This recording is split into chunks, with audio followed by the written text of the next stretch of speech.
Like, what's that? I'm like, stop by. And they're like, into the Tennessee. And those are instruments. Yeah. Alright, there is a token if you want it. If not, I don't care. Let's see if I can. Yes.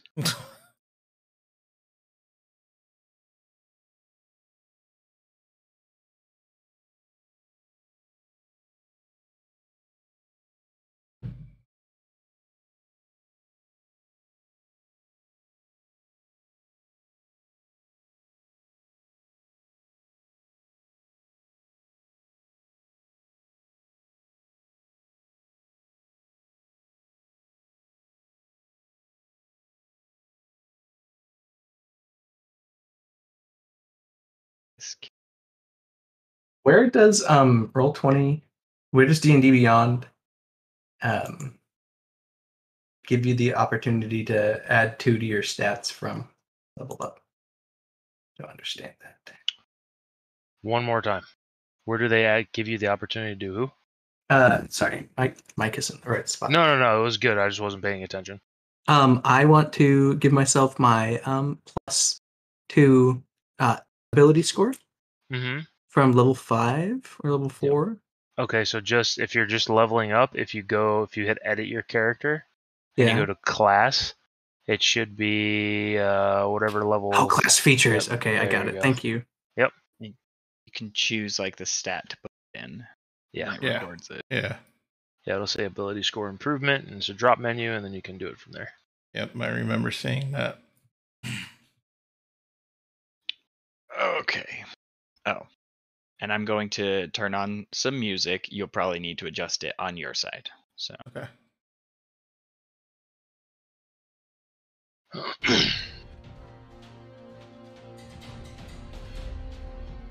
This is coming out of Roll20, correct? Yeah, under settings, there's an audio and video drop down box. You can drop it down. I think I put mine at like 50%, maybe a little lower.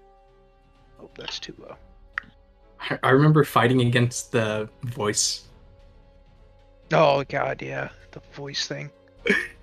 Yeah, and if you're hearing double, there's like a microphone thing that they'll pick up. You shouldn't hear anything from me. I think I turned all my in and out off. Same. Yeah, same thing.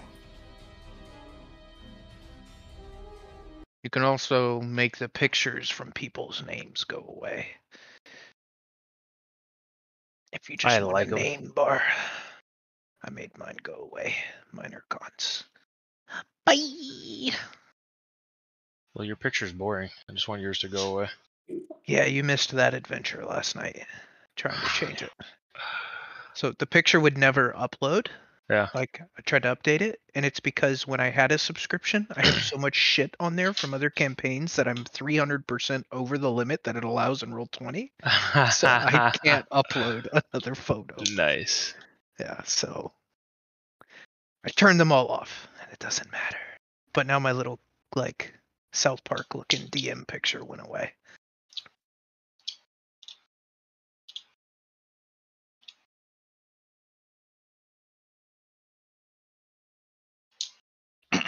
Everyone ready? Yes, ready, sir. sir. Yep. Excellent. So, just before we get into this, I'll let you guys know I'm gonna need you to be a little improv-y at the start, for reasons. But yes, I'm just gonna need you to just go with the improv at the start, and then later down the road, it won't be as questiony. But yes. So, let's see. Let's get here.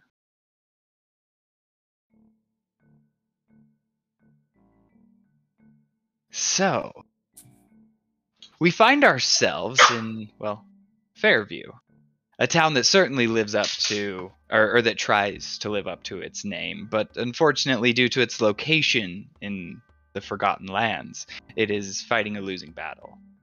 One of the harshest livable climates known to civilization. Desolation and nothingness is the only natural sight here. The color of gray comes to mind when describing this land. strange beasts and monstrosities that call this place home are also terrible and ruin the atmosphere, truly. But Fairview tries.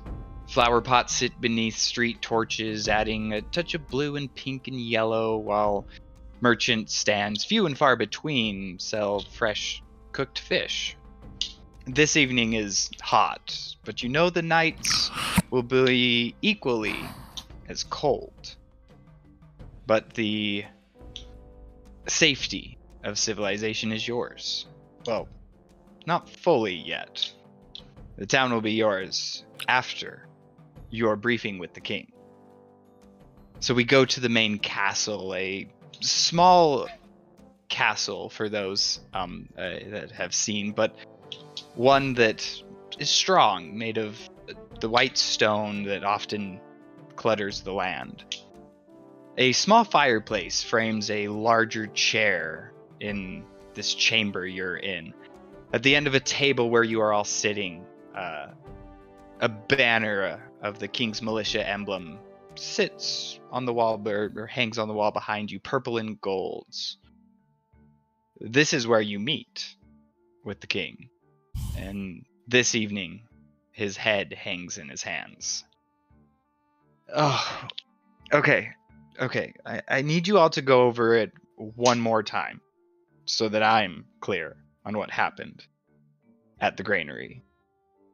So, you showed up to Fountain Green. What, and he turns to Silver, you. As you're sitting closest to him, he says again, what led you to go to the granary? Well, the barkeep said that we needed to check it out. And so we went and checked it out. Didn't give much details. I didn't know what we were going to find. You didn't see any tamers around? I mean, they're always causing problems. No, it was pretty boring at first.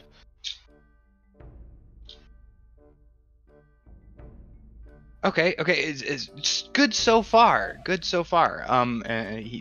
As you say this, would you please describe what your character looks like for the group? Silver. Silver looks like that. He's got blue robes, white cloths, and ropes. Lots of little dangly bits around his belt. He's bald with a little white stripe down his forehead. One pointy ear, one regular ear, and he's got a little blue earring with a feather in his left ear. And his quarterstaff he always keeps within arm's reach. It's got cloth wrapped in the middle with brass ends.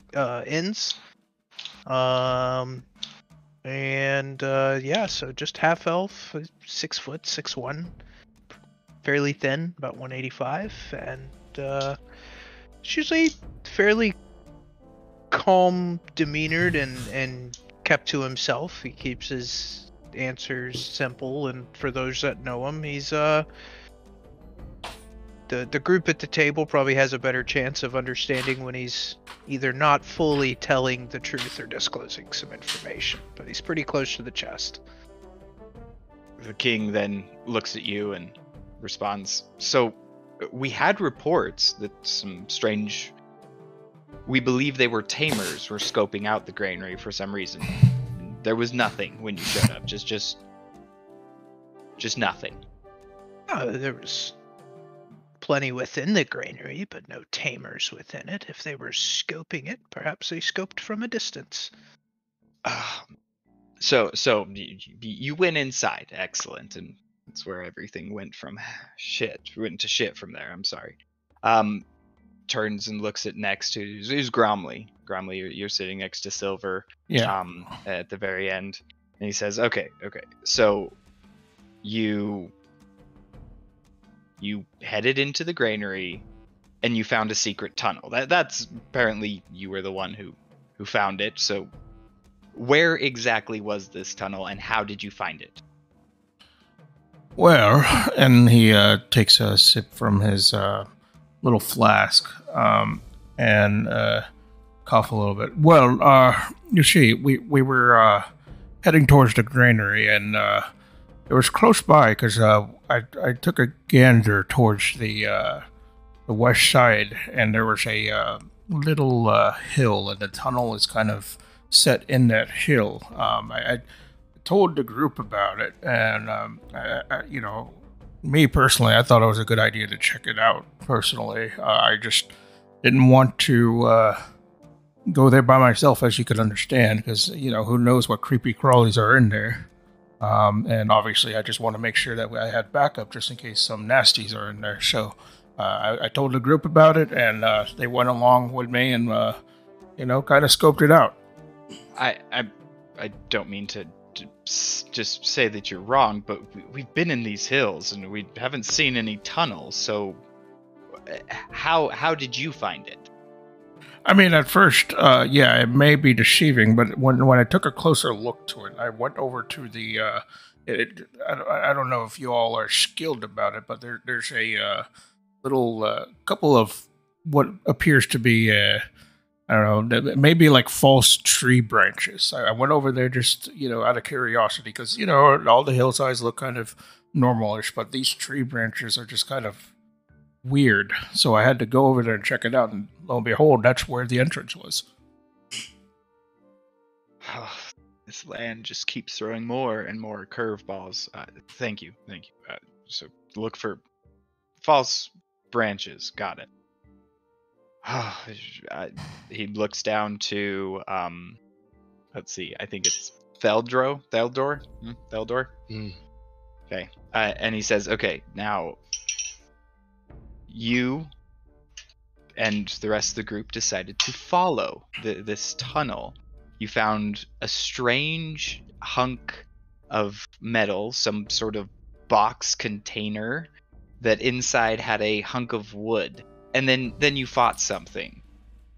Can you please explain this part in more detail to me? Because I didn't believe it the first time you said it. Well, Your Majesty, you see, I saw the tracks there, right on the outside of the cave. And I said, there's got to be something going on inside of here. In and out. Look at it, back and forth. I pointed them out to Silver. He's seen them too. So we decided we're going to go in. Maybe there's something to these rumors. We crept along the wall, trying to be nice and quiet. You know me. I'd do anything for you, Your Excellence. We found the box. Strange hunk of metal inside. I told him not to touch it. Had a bad experience once. Somebody touched something inside of a box. Bad things happen. So instead, we took the whole box. But it angered something in the cave. Now, mind you, it was dark. I could see I got good dark vision. We fought the beast. I had chains. They were going everywhere. You should have seen Silver. He was incredible. And how many heads did this beast have again? I cut off tree myself. Silver, maybe another one. I don't know. Punched it clean right off. Volo too. He got in there. You should have seen. It was something to be seen, Your Majesty. I truly happy that you all made it out of there alive. But this all leads us to the most important and final part. And he turns to you, Volo. He says, "Now I expect you, out of all people, to know most of how this happened. So you brought the box out after you ran away, cutting off heads. And how did the granary catch fire? Because I'm missing that disconnect on how that tunnel and fire." Well, you see, I have a very vested interest here in the granary. I go across the lands. I try to find the best places to plant anything. I actively am managing at all points in time how much grain we are producing. I very much did not want the granary to be on fire. Let me get that off my chest. So, we had this metallic object. I'm like, that looks pretty fucking bad. Let's not fucking touch it. But also, it seemed to be of some magic ability. We should probably bring it back. We take it. We carry it back. It fucking gets touched. Fire shoots out of the fucking piece of metal. It was in a box. It could have not been touched. I was not keeping an eye on it. I do not know who touched it. It probably bumped. Blast, red beam of fire directly into the granary. I go in, I'm crying. I go into the granary, try to pat it out. It spreads. Fucking fire spreads everywhere. It gets on my fucking pants. It gets on my fucking sleeves. Terrible. And where... Actually, no. Why, again, do you not have this box and wood? What? I mean, everything you've said fits, and sure, I can... But you don't have that box. What happened? In the chaos, it is hard to keep track of everything. I was worried about the grain. I would have assumed that maybe when fire shot out of the middle, the box fell on the ground and the rock shot off like a small throwing stone. Maybe the box burned? I do not know. Dude, if it's metal, I don't think it would have burned, but this is truly a mess. Sherry, and you see this like lady who's been taking notes over in the corner with some parchment. Comes over and he says, "Sherry, I need you to get Lady Cassidy up here. I need to inform her of the granary she's lost." And she says, "Right away." And she heads out the door there. Turns back to you. Well, unfortunately for the greenhouse, for the greens job that we sent you up, it's not quite finished yet. We cannot give you payment for your work as everything has been set on fire, and now we are about 2 months low on supplies.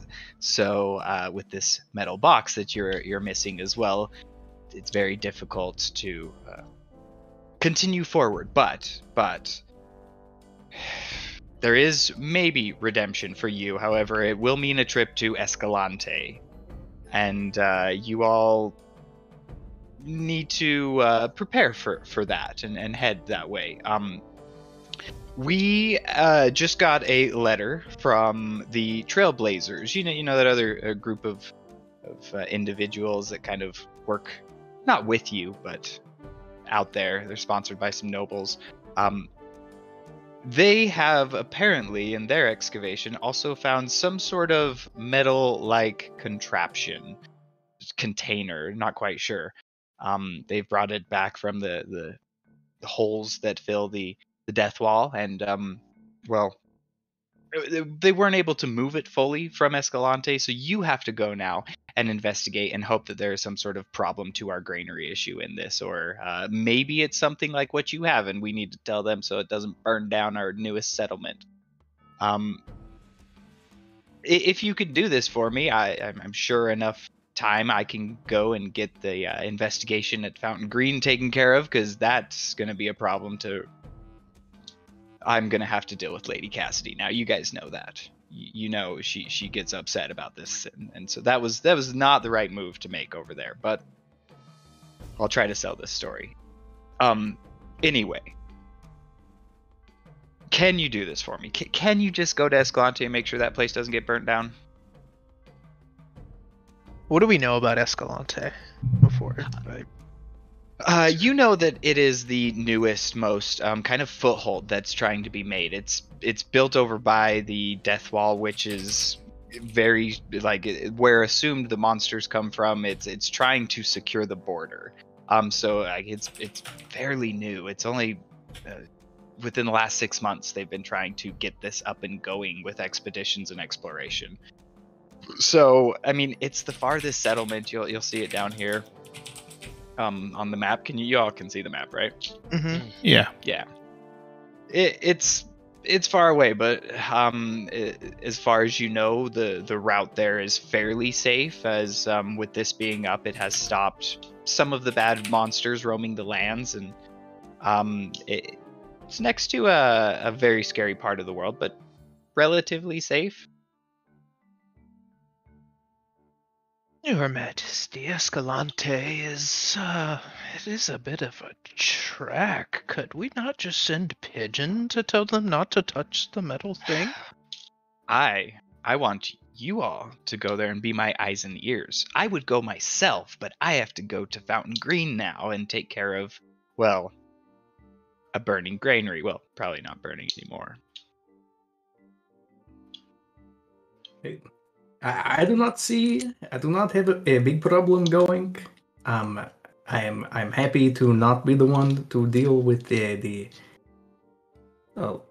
lady. So you have my condolences on that one. Mm-hmm. I'll try to make her understand, but you know she's not the most understanding.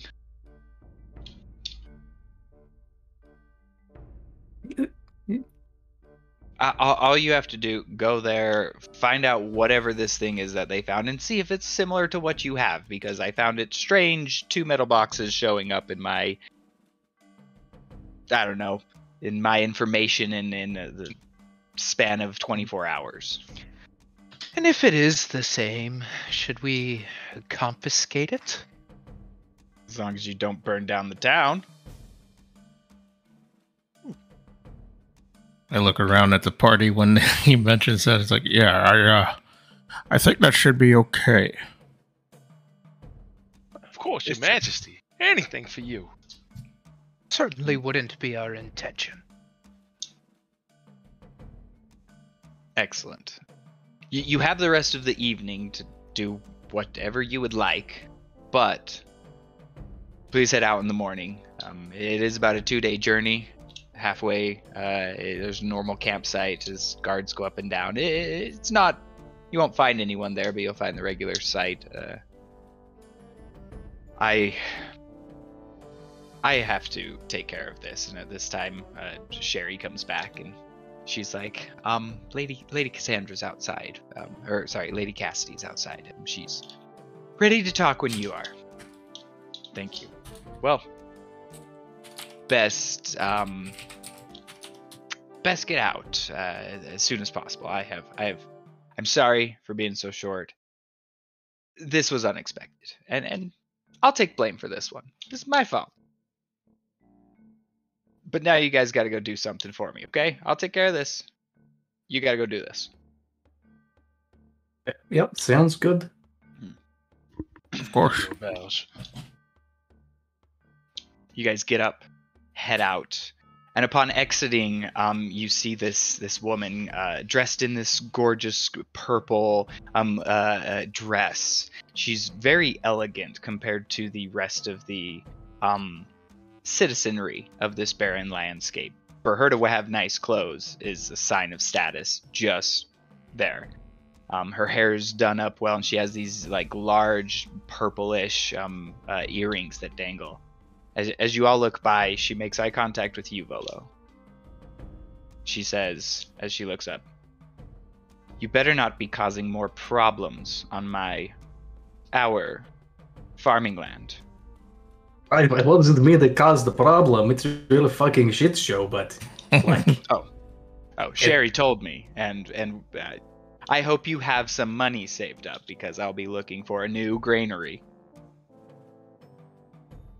I do not know what my money would be doing with the new granary. But, okay. It's gonna be there to build mine, that's for sure. You and your little group of misfits here, you can't do anything right. No.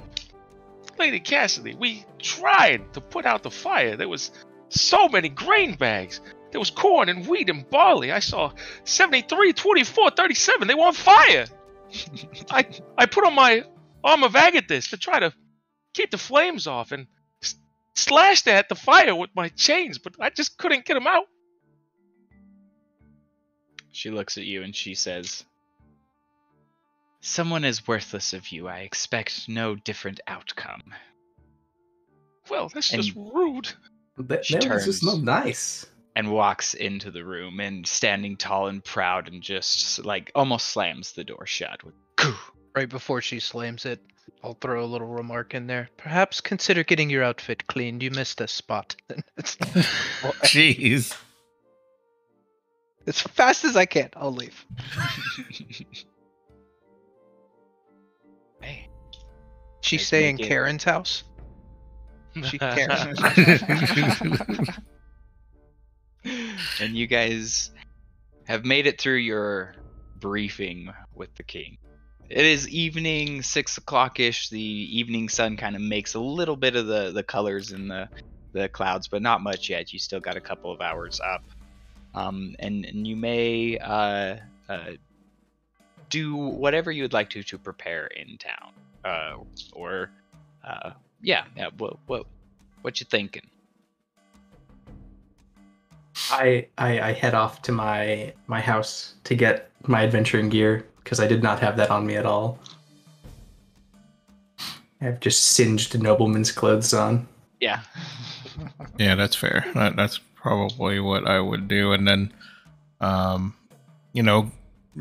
guess make a meetup point once we're done gathering our things and figure out what to do afterwards. I don't know. Your maybe- meetup point is normally the one-sided die, which is Silver's bar and gym Okay. that he's made.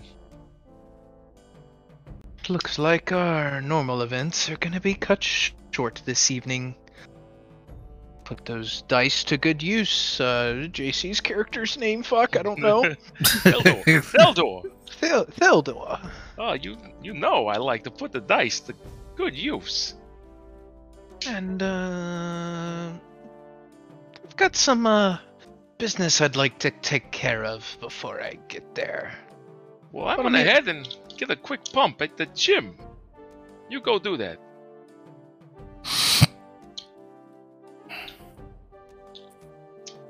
Okay, so we will start with, let's see, Gromley, where do you head?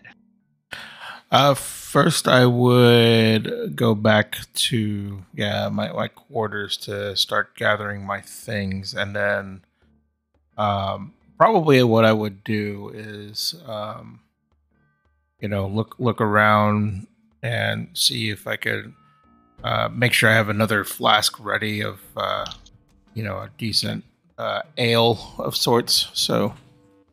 Upon going home, you have this nice little house. We'll say, here's right here on this corner. That's your house. Okay. You enter and you hear a voice welcoming you there, a familiar one, as she says, "Well, my Grommy Grom, hey, welcome home. Can I get you anything?" This is your mom. Oh, okay. No, mother. I need to head out to go do some adventuring. You're not headed out again. I have some laundry and some dishes for you to do. You know, last night was not a good night for you. You were drinking a lot and eating. You came in here all burnt and crisp, and it was just terrible. Yeah, I understand. Jesus Christ, yeah, we do. I need to do some stuff. I'm gonna go ahead and do I that. have a Yeah. vitamin for you. Here you go. Take this. Here's a little water. Now, are you eating? I know you ate a lot last night, but are you staying up on your carbs and calories? Yes, mother. Oh, don't give me that tone. I can tell. Did you wake up on the wrong side of the bed? You know I make that bed. We just had to talk with the Majesty there.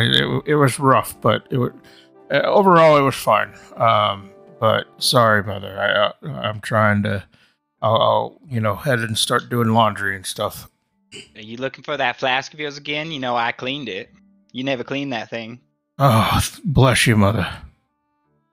And, yeah. What do you give me for it? As she's kind of holding it up. All right, and I give her a kiss on the cheek and a hug.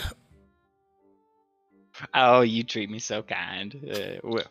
When your father gets back from Escalante, I'll tell him that you've been good. Yes, mother. That's kind of where I'm going next. Oh, well, if you see him, you tell him I'm making a casserole for when he comes home. Yes, mother. Well, you look busy. You seem like you're going somewhere. I guess your dishes and your laundry can be done later. Yeah, I want to get back to the party here and discuss some things further. But yeah, I will work on the stuff as soon as I get back. Okay. Well, if you and your friends are hungry, you can come by for some late dinner. And, well, just remember I love you. I love you too, Mother. You watch that drinking of yours is going to end up just pickling your mind as she walks off into the kitchen to probably go do some dishes. Yeah, all right. And I'm just going to roll my eyes and get my stuff and head out. Volo. Where do you see your manor being? I probably near the edge. Maybe is the building in the top left claimed? No, it is not. Okay. Maybe over there. Okay.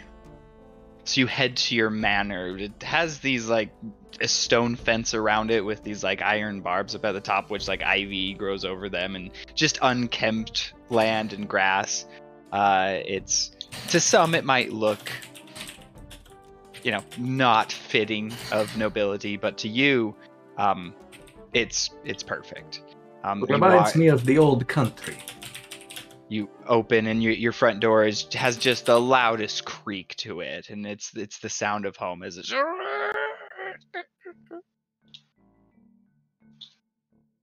grand manor before you. Breathe in the dusty air. And I go to my study, and I open a chest and I dust off the old breastplate, pull that out. Get my axe from on top of the mantle. Okay. You get that as you go through your box. You see that amulet of yours, and as you reach down to touch it to put it on, and then to readjust it, your mind just flashes back to the fire for a second, kind of shake out.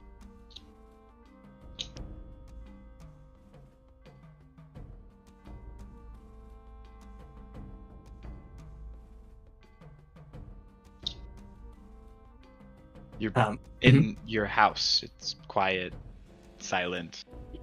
You like it, but your mind's stuck on the fire. The food that was lost.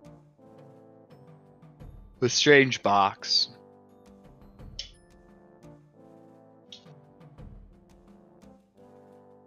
Anything other than just preparing? I don't think so. Okay. And then I'll head to the inn, the one-sided die. What was that? Okay. On your way to the one-sided die, you walking down the main the street through town, and you catch an eye of Jolene as she comes over to you. She's like, "Hello, Mr. Volo. Hey, oh boy. I just wanted to say that since you have taken over the distribution, we've actually been feeding people, and it's incredible. How is the next month looking for us, and what should we prepare for?" Hey, this is probably not the best thing going on right now. One of the granary, well, the main one for the town, it is burnt down. It just caught fire just before this. Oh, that's not good. That's not good. I point above the wall to the faint pillar of smoke in the distance.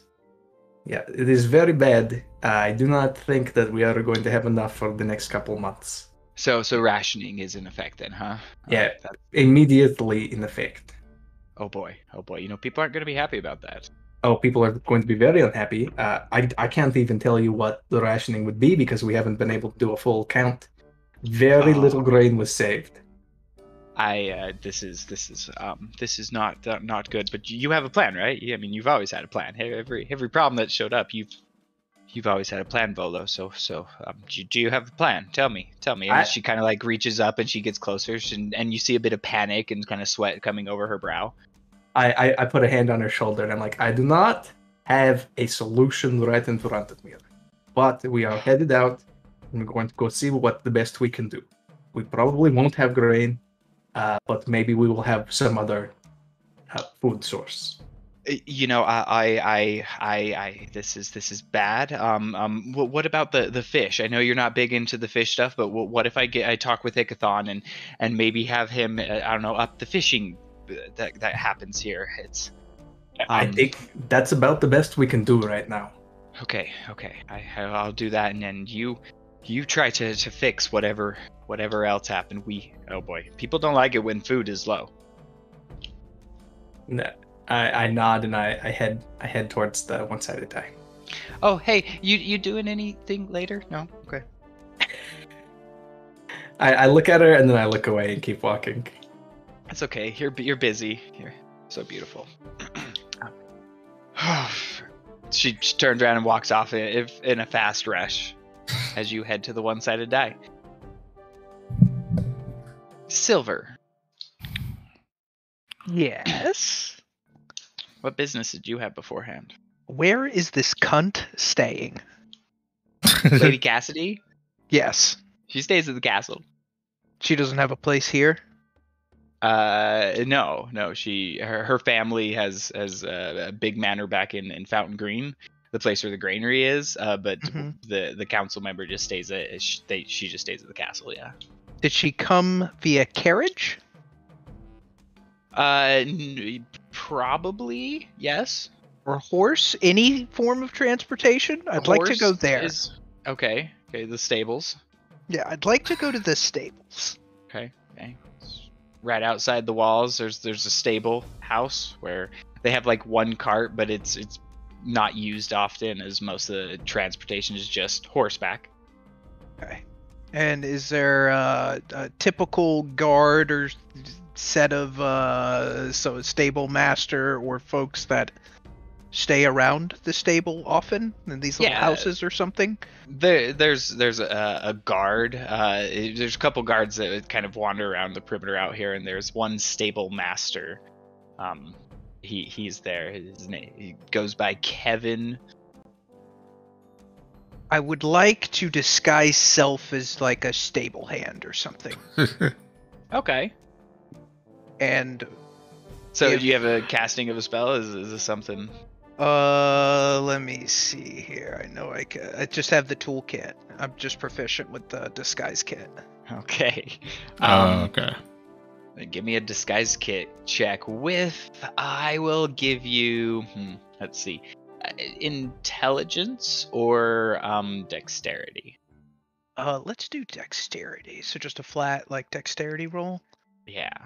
All right. Normal roll. Let's see how this goes.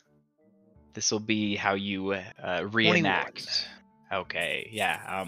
So you kind of make your clothes dirtier, and you find some tools that are just sitting there, and you quickly grab them, and you start making it look like you know what you're doing. And as far as the stable man, as he comes over, he says, "Hey, you missed some shit there. Go scoop it up." I'll get it right away, sir. Yeah, right over there. And I go over there, and as he walks around the corner, I will divert my attention to wherever her horse is. Okay. You see this like beautiful white, pure white horse, with a mane of like blonde. You know it's her horse because all the rest of them are just normal looking horses, but hers is that fancy purebred white horse. Do you have any luggage or saddles on this horse? The packs are not currently on it, but it is hung up on like a big nail that's like on the back wall. It appears to not have much in it, no, but there's like this saddle bags there, yeah. Great. I would like to find a pile of horse shit and smear it under the reins of the horse and into her bags.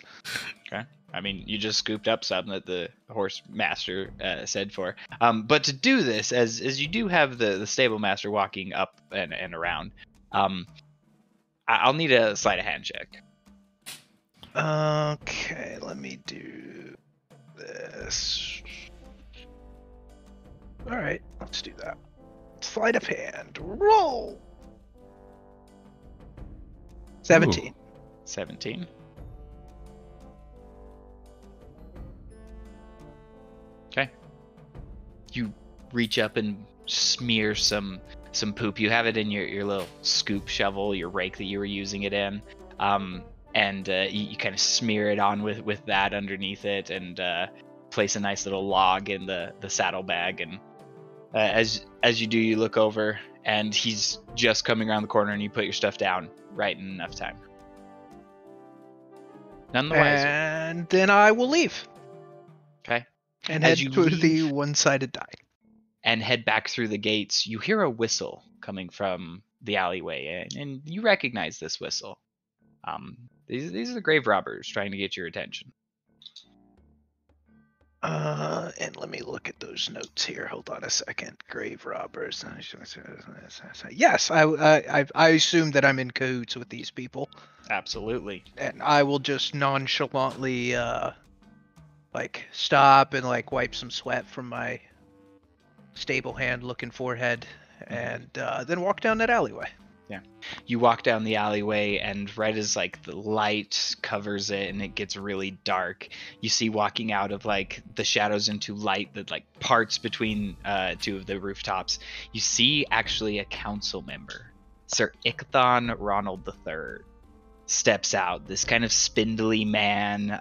He's got kind of the penguin nose and a very pointed jaw. He's got some big eyes, and his hair is kind of thinning on top, but it's long. And kind of walks out of the shadows, and he says, "Hi, I've been wanting to see you. I hear you're going to Escalante."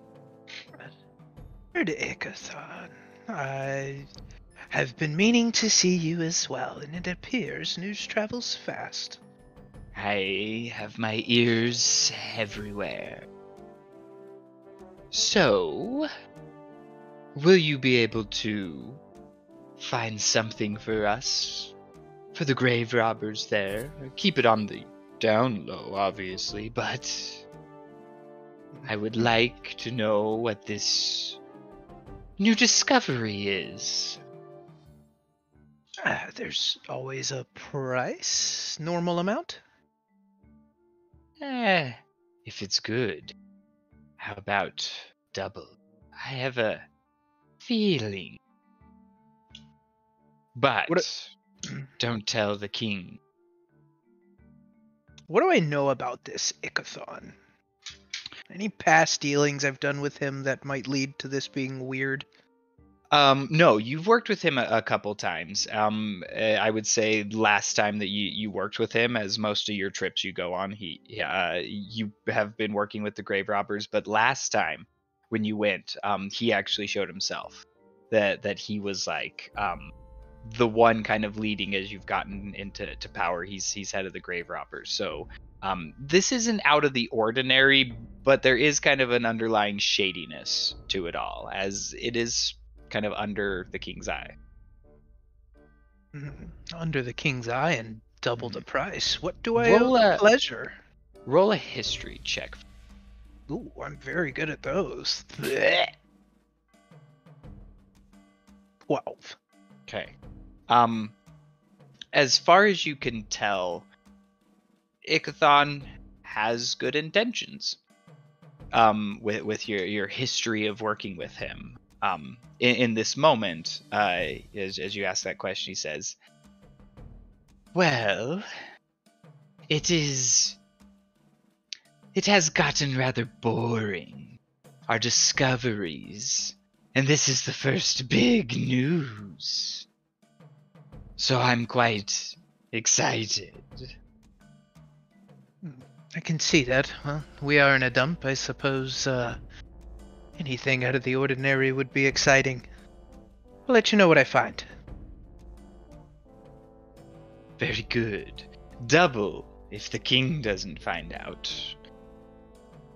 He knows of the device, but any secrets you uncover, those are mine. Well, ours. How about triple if it almost kills me? Roll a persuasion check. Yes!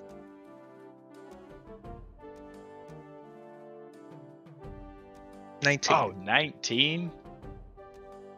He says, I knew I liked you, Silver. We'll do great things together. And he kind of like pulls back into the shadows as he's like wringing his hands. Got a business to run. And you head to the one-sided die. Head to the one-sided die. Do I share these dealings with the group out of curiosity? Are we all part of the same minglings or no? I don't think so. Okay. But I will let you determine that going forward. If I would say up till now, you probably haven't. Okay. Do they know of my involvement with the grave robbers? Potentially. Okay. Because they don't have the worst reputation. They just do some shady stuff. Sure. One Okay. thing that you do will know is the grave robbers know you.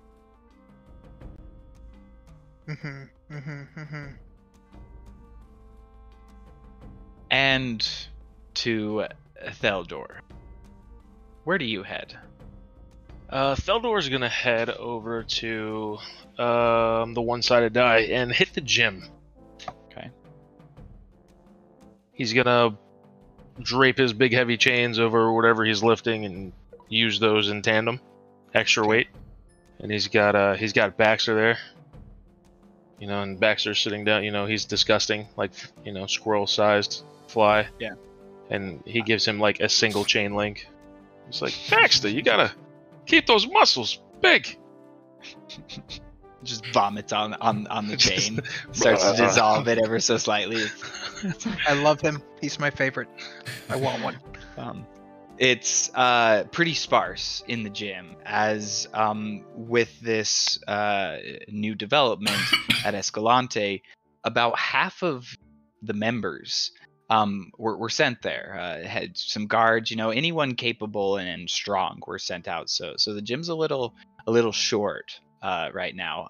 But one guy does come over to you, and he just says to you, "Hey, you need a spot? I mean, need any help?" I would love the company, but I definitely don't need the spot, as he just bangs out sets. That's pretty impressive. I've actually seen you around here a couple times, and I mean, you're pretty swole. So I don't know. You got any tips?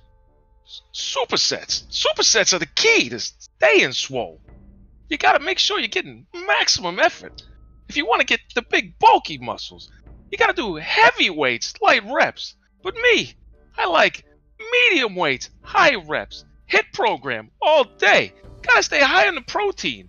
Don't drink too much. A day of drinking is like missing a whole day at the gym. Man, I've got a lot to work on with all that. Oh boy. Then kind of defeated, he walks a little bit and then starts thinking about his nutrition and everything that he's got. He's like, oh man, what am I doing? Am I even fit? And you're kind of left alone. Theodore doesn't mind. He's used to being alone, and he just continues talking to Baxter as if that guy was still there. A good 45-minute workout goes through, and everyone meets at the one-sided dive. As I walk in and he's still banging out sets, I start smashing my quarterstaff into his abs. Yeah, that's just that's the exactly the motivation I need. I do it until he cramps. Roll a Constitution saving throw.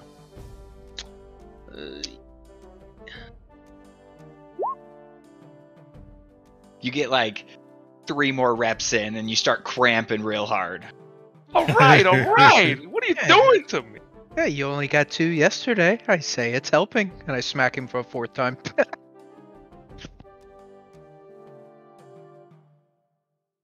All right, give me a break. Let's go get some food before we gotta leave this place.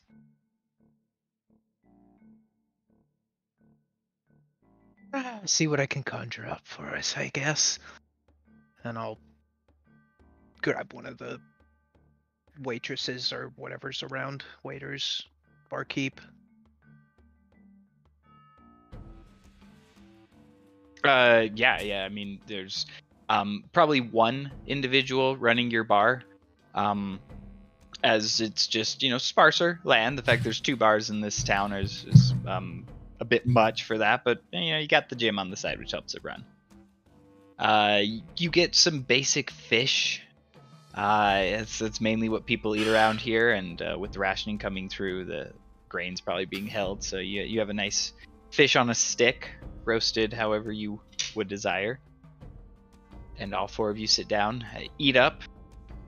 Is there anything you'd like to talk about before we go to tomorrow? So, who touched the box? I'm gonna be honest. I thought it was you. Don't get me wrong, but I wanted to. See, that's what made me think that. But I was busy smacking that thing's head off. From the way Volo cried, I'd imagine it wasn't him. It definitely was not me, alright? Probably. Yes, possibly, yeah. Gromley, do you remember going to the granary? Briefly. He takes another swig from the flask. We don't know. I remember the tunnel. He might have not have been even in shape to open the box with all he had to drink. Is it possible that none of us touched the thing? None of us touched it, and it went off, and now it's gone. I do not actually know if touching it has caused the fire. What else would have caused it? I do not know. I mean, would it be probably some type of trap then? Who sets traps in a granary? Well, Weirdos. the king did say that there are two of these boxes that showed up at the same time, and if this one was able to eliminate most of our food stores, maybe that is the goal. Maybe they are supposed to do that. Maybe it was those scouts that they had reports of in the area. Maybe we missed them and the box was just unrelated. Is there any chance it was the Trailblazers? They seem to like getting a one-up on us. The strange tamers. I mean, maybe, but they're in the town too. If they burn down the granary, don't you think that the rations are gonna affect them as well? There are often people who can profit off of any disaster. Best bet is the tamers.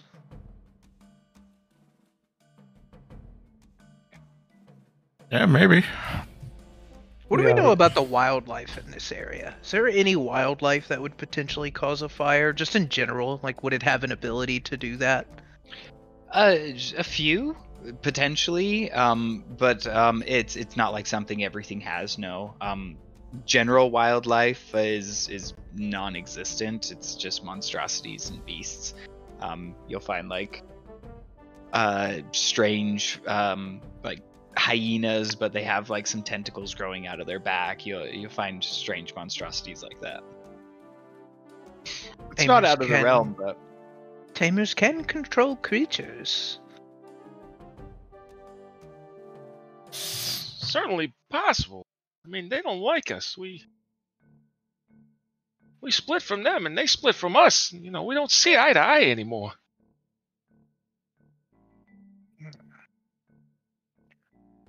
Well, I guess let's make sure these Trailblazers don't live up to their name.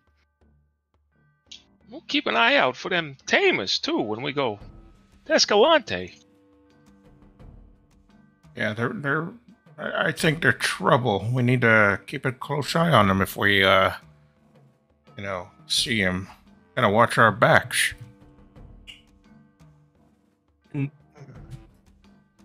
Is the plan here? We are leaving tomorrow morning? As far as I know, yeah. Alright, I think I will turn in for the night. Not so fast. We have to do dice for the dinner. Loser pays. Ah, shit. Ooh, I like this. Before you do dice for the dinner, I want everyone to roll a D100 for me. Alright. I forgot how to do this. /R D100. Space. Of course, 70, Lolo. 62. Yep. Okay. You have that much in hundreds of gold. So, Okay. Volo, you have 990 gold. Silver, you have 620 gold. Y'all got really good rolls. So, I mean, those are just what your pockets are full of right now. Roll 20 for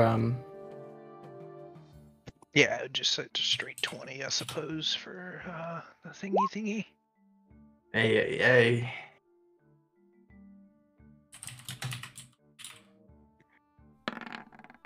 Oh, yes. Oh, baby. Yes. Oh wait, I cheated. You cheated. Grumly pays again. God damn it. I hate Don't forget this. to tip. Yes. I see the one and I scoot my chair back, stand up. All right, guys, I'll see you tomorrow. And I leave. Fucking hell. I follow suit. Okay. You get them next Okay. time, Grommy. Grumly, it'll be 10 gold for that meal. Okay. I'll give the barkeep, I'll give 12 gold total for the tip. Oh, you always treat me so well. You still living in that house? Yes, I am. Deldor looks back on his way out and goes, "Yeah, where's mother?" He's out the door. Okay. I got a place to stay here if you'd like it. No, I'm okay. Shame. Me and my lonesome.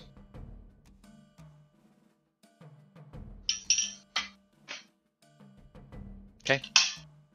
You guys separate. And the night comes. Just out of curiosity, Mr. DM, sir. Mhm. Karen's, is there any need for us to go there out of chance? If you would like to, you may. Find some potions there. Like various types of other potions that you might have. I think we probably would have discussed that at dinner, maybe stopping at Karen's just for Yeah, I agree with that. preparation needs. Yeah, I mean, if we need potions, we definitely want to stop by there. Okay. To Karen's before bed. Walk down the main thoroughfare, and there at the very end is Karen's. The only place that you can find magical oddities and potions in the town. You walk in and you see this kind of older, wrinkled-faced, skinny woman with like these big eyes and a very pointed nose, a little Ickathon-esque, but not fully creep. She has this like hair that's just right to her shoulders, cut perfectly, curls under in this bob, and she, as you come in, she says, "Oh, look who brought in the trash! Oh boy, it's good to see you all again. You here to not spend money that you don't have?" Now, Karen, why you gotta treat us so hostile? You always coming around window shopping. Why you mad? Well, I'm the one who's mad you're not spending any money here. I'm waiting on you to find a way to fix Baxter here. You told me you might be able to do it. It's months ago. That potion, I told you the ingredients I needed, and some of them I can't find. So you're gonna have to be the one to bring me that. I need the frog's tongue. I mean, where's that? That should have been the easy one. I got a bit of a thing with frogs. Well, get over your thing if you want Baxter fixed. The things you do for friends. Hey, I wouldn't go as far as saying friends here. No, I mean Baxter, not you. Oh, well, that's very rude. Have we got anything new and magical in this store?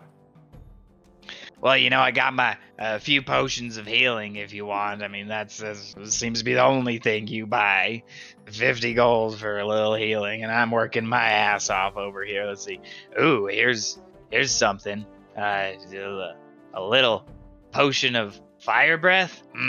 Any of you interested in breathing fire? It's pretty cheap. I would love to breathe fire. What about you, Silver? Oh, not my cup of tea on that one. God forbid we set another granary on fire. Oh, that's very true. That wouldn't look good if we're just walking around breathing fire. We might have implications.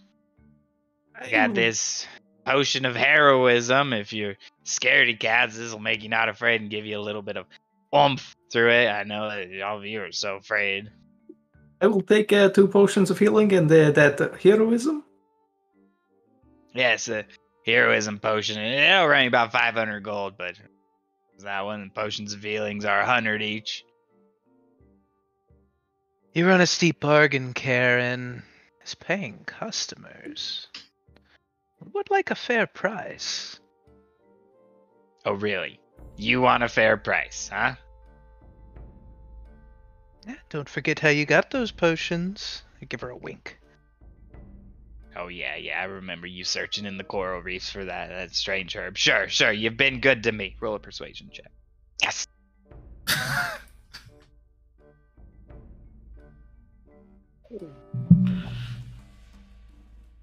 21. She looks at you. She says, only this once, because if it gets around, I'm giving a discount to you lot. I'll have a bad reputation. People don't like you around here.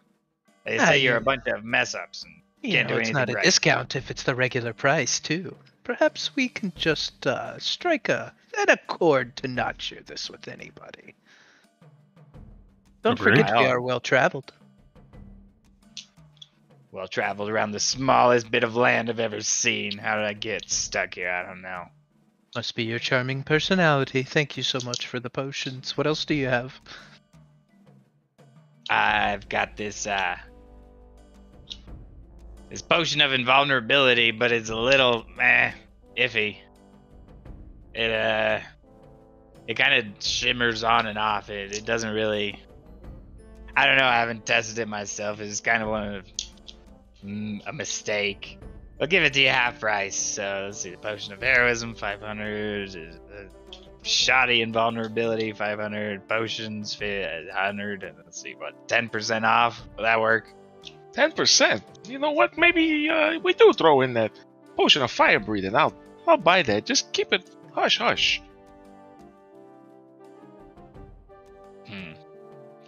You were the one who came in here and broke the last bottle of this that I had. Those It wasn't slippery my fingers. fault. The bottle was so slip. Why you want to wipe that thing down when you're done with it?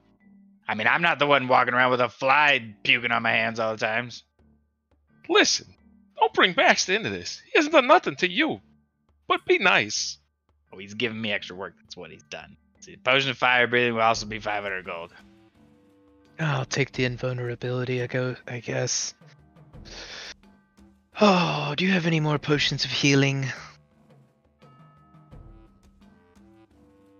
I got 4. Take it. That'll be, 600 gold out of my pocket? Cool. How much does the king owe us for this job? Your initial was 2,000 gold for the party. Each? No, for the party. But that's being held right now since you burnt the granary down. So.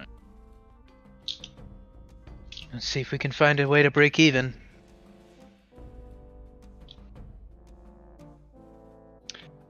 So for your potion of, let's see, you got a potion of heroism. Let's see how much all this together is. It get 10,000, it's a writing utensil. 500 for each of the special ones, and then 200 for the potions? Steep woman, Jesus Christ. 10% discount. Yeah, got that in there. Is that factored in or no?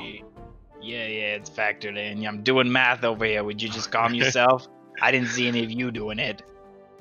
Well, that's 450 for me. I You don't know if what? it's You know factored what? in, I don't Don't know. make me rethink this discount, okay? It makes the math harder. I'll need a birthday discount if we wait any longer. Oh my! Potion of You know what? healing. For the good of Fairview, I should have up cost you 1, 12, 13, 14, 1,450 gold. 1,400. I guess I'll cover whatever of that. I'll pay my 450 for my potion of fire breathing. I will also pay 450 and smile and look at Gribbly. Grobly. Jesus Christ. Alright, let's see. What's left? I can't do math. I'll pay whatever is left.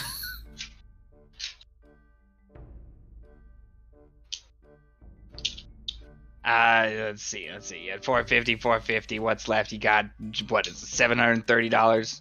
I mean, gold. I don't know what dollars are. I don't know what dollars are either. And I look at the party, you schmucks. And then I pay 730 gold. God damn it. Always a gentleman. Yeah. Take a swig of my flask. God forbid he ever gets sober.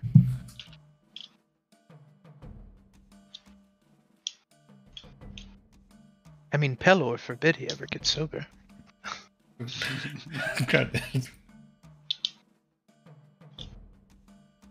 Okay. Here's your potion of invulnerability, although it's a little bit different. Got your potion of heroism that you picked up, and then you paid the rest of the 730. Yeah, I'll do that. Cool.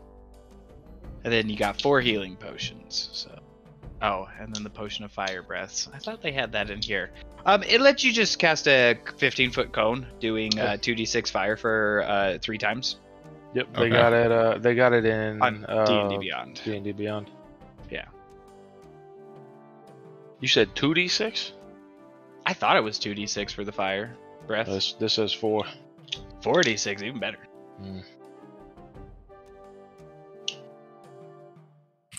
Okay, you've cleaned me out of my healing potions again, and you bought some other things. Yes, I'm a little bit happier, but you know, this is about as happy as I get.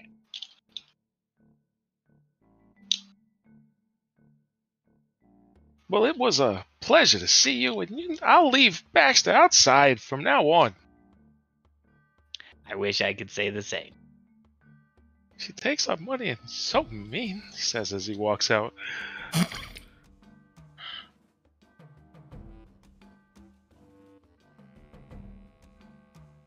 You have your potions? Anything else to do before you head out tomorrow? I don't think so. Okay. Yeah, I think we're good. Good here. Same. Excellent. So, oh gosh, wrong button. Cancel that. There we go.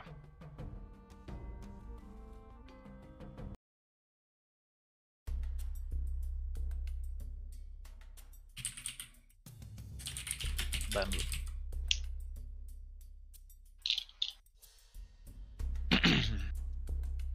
Heading out the next morning, it's bright and a bit cold.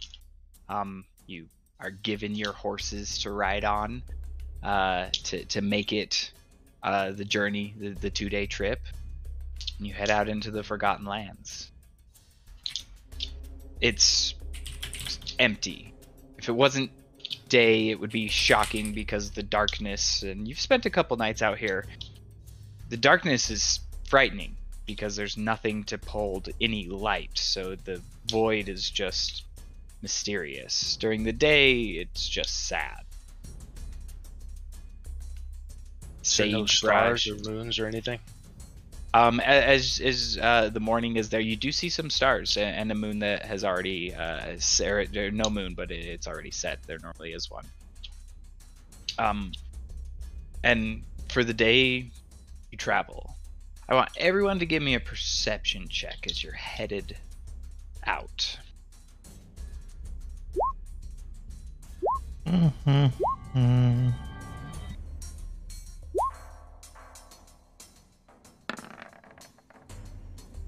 Oh, wow. Okay. As you continue down the road, it's a road often traveled. The guards go up and down it, not regularly, but make sure that creatures don't pop out, or any roaming ones have been dealt with. And as you all are headed this way, Silver, you see it, but it's a little too late. As you guys are going kind of like crevice, almost like a pothole, suddenly opens up from the ground as you're traveling, and oh boy, Theldor, you're the first to go in, horse with it as well, Yukon behind. As you guys are falling into this hole, I need you to make a dexterity saving throw. Both Yukon, Theldor, and then Gromley, who's behind trying to slow his horse, but it also falls into this kind of crevice that just opens up. Dex saving? Dex saving throw, please. Oh boy. So, Theldor, you see as this crevice opens up, it doesn't go incredibly far down, but it is about a 20-foot drop. As you kick off your horse and leap and jump onto the side with Baxter kind of grabbing your back of your shirt, giving you a little lift. Gromley, almost with reaction time that no drunk person should have, you just hop off your horse and kind of send it going into the hole yourself. And Yukon, you're still looking up at the stars as you start falling. You're like, this is weird. And just boom, face on the ground. Your horse falls on you, pinning one of your legs down. And you will take... Oh, sorry about that. 11 points of bludgeoning damage from the fall. I rolled a 5 and a 6. Sorry. Oof. Oh, horses are alive though. Can I walk it out of the crevasse? Yes, you were able to walk the horses out. They're a little beat up, and you know, just, the land's a little bit more. They're a little bit scared to go forward, but they did. I do not like this place. I know, it's very hostile. You gotta keep your eyes more open. Can't just be staring at the sky, Volo. I think that the stars, they are not in the same spot as they were in the old country. The sky here is not... It is eerie. Well, you know what they say about that old country. Man, it sure is an old country. Well, the stars should still be in the same spot, no? I mean, it depends. You're looking at them from the same perspective. I do not know everything about stars, but I do not like the sky here. I stop looking at the stars. As you look down, kind of just walking the horses out of this crevice, you notice this kind of like root poking through one of the sides. And it's a wooden root, clearly, because that's what roots are. But it's like thicker. It's almost like a big tree root, although which is strange because there's like no trees around this part of it. And as you look closer, it has these kind of like red tendrils, just ever faintly, kind of not tendrils, sorry, like lines through them, almost like veins in some rock that are just poking through. Would Theldor know what that is? Theldor, make a history check. Ooh, okay, history, eh? By any chance, does it have anything to do with the Fae, or I don't know what else I have that gives me get an advantage? No, Is it it does not normal have to do roll? with Fae.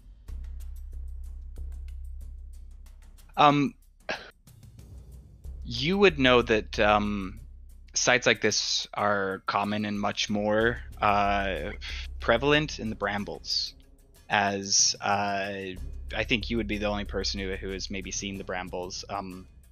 This looks like one of the routes that kind of snakes its way through there. Is it dangerous? It is unknown. It is often thought of as very a bad omen. And some say that it is the cause of the why these lands are just terrible. So are the brambles like a really bad area then? That's beyond the death wall, yeah? Oh yeah, beyond the death wall. That's where the brambles are, and it's like this terrible, just where the big monstrosities roam. Right. So I'll put my hands on and go, whoa, stop! Don't touch the root there. You see, right there. It's we don't know about that. That might be dangerous. As a matter of fact, and I'm just gonna take a chain off with the serrated ends and slash at it and try to destroy it, I guess. Fucking hell. Make an attack roll.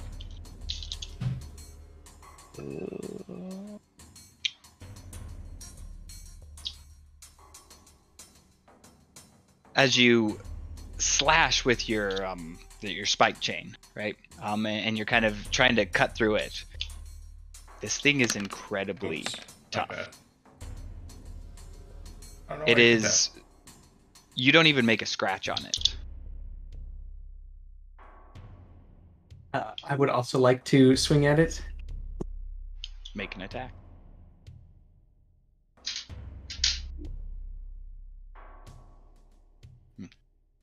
Same thing. Axe clings into it. You pull it away, this big, heavy great axe that should have just cut right through it. No mark. Why are there 2 numbers under other people's things?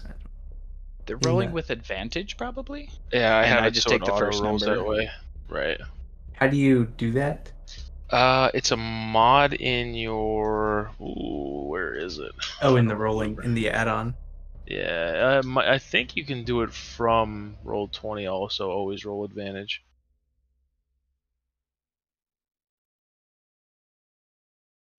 Okay, I was just curious. Thanks.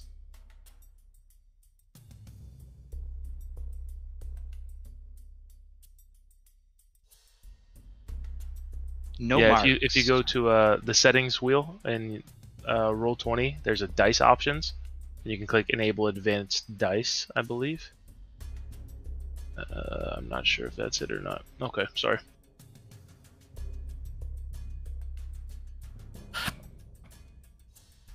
Looks like this root or whatever is pretty thick. I don't know if we're doing anything to it. Doesn't look like it.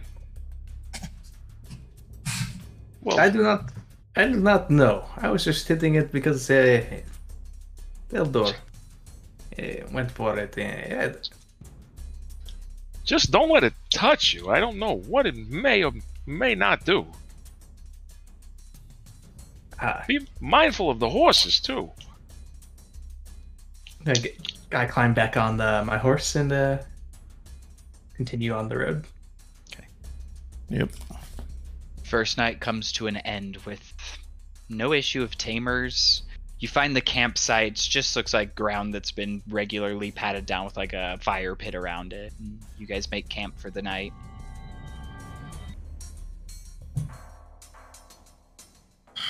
About the sun sets.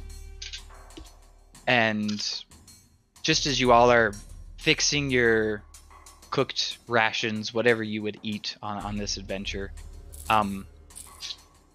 you catch some movement coming towards you. It looks like 3 humanoids walking down the road coming towards you.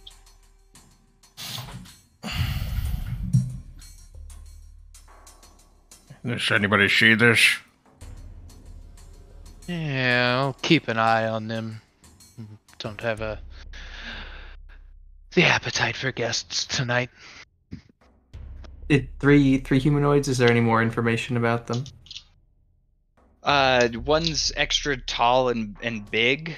You can tell he has a bigger physique probably. And one's kind of short, probably Grumley size, and the other one's just like a normal size person. So there's almost this like bar going to from like really short, middle, tall. As I get closer, does it resemble the Trailblazers? Does. And as they it's approach, the Three Stooges. He says, well, this is very interesting to run into you. Oh boy, what are you called now? The King's Mistakes? What do you mean interesting to run into us? You know, we were very publicly told to come this way. Yeah, I just didn't think you would have made it. I thought you would have ran home and tucked tail. And the guy talking is the shortest of them. It's this dwarf, but with just complete ashen black skin, with this red mohawk and like a red beard, very red. As he walks forward, yeah, I thought you wouldn't have came. It's kind of scary out here. And he looks at you, Teldor. I chuckle at him as soon as he says it's scary out here. What do you mean scary? I lived out here for years, all by my lonesome. Nothing but Baxter to keep me company. Oh, you're always just you're the one that's tail. Probably turning and tucking tail. We'll see next time we get to the gym. You don't seem to be too talkative there. Always running and cowering in your boots. Teldor flexes real hard. As they get closer and come within your firelight, you see the taller guy, the biggest of them, a Goliath, just massive, and he goes by in town the Barber of Bashing, as this just Goliath with a massive hammer on his back kind of steps in. And he also sees you flexing and starts flexing. It's just a flex off. You know, those are bulky show muscles. You got no use there. No emotion on his face. Maybe you could bash some sense into your tiny friend's head. Bullet, I got a question for you. Oh, what? When you need to reach something on the top shelf, do you have the Barber of Blushing lift you, or use your jeweled step stool? It's not a step stool. It is a pole with spokes. How do you know about that? Maybe that's where the blusher gets his name from. A pole with spokes. Does he blush when you dance for him? The middle height guy comes out and he steps out and he says, "Hey, boss, why are you letting him treat you like this? I mean, we shouldn't be here. We can keep going on. The dark isn't that scary." No. This is where we're staying. Wouldn't want to get home too early and, see one's mother take care of their stuff, now would we? And he looks over you, Gromley. For crying out loud. I look at the three of them and be like, look, we don't need to get into confrontations. Let's just fucking, be on our way and rest. Stop this childish nonsense. Hey, we're just having a little fun, that's all. We don't mean to raise any escalation. Yeah, emphasis on little. And I take offense to that too. Hold on there. You what? I said, hold on. For the height joke there, buddy. Oh no, I didn't mean you, Gromley. Of course, I mean, he's much shorter. Well. Lucian, set up the tower. You're welcome to join us if you want a safe place to sleep tonight. And as you see, Lucian reaches into a bag and pulls out this small little chess piece of it. It looks like almost a rook, I would say. And he goes over and he sets it down. And he whispers a word, and suddenly you see this tower just boom appear.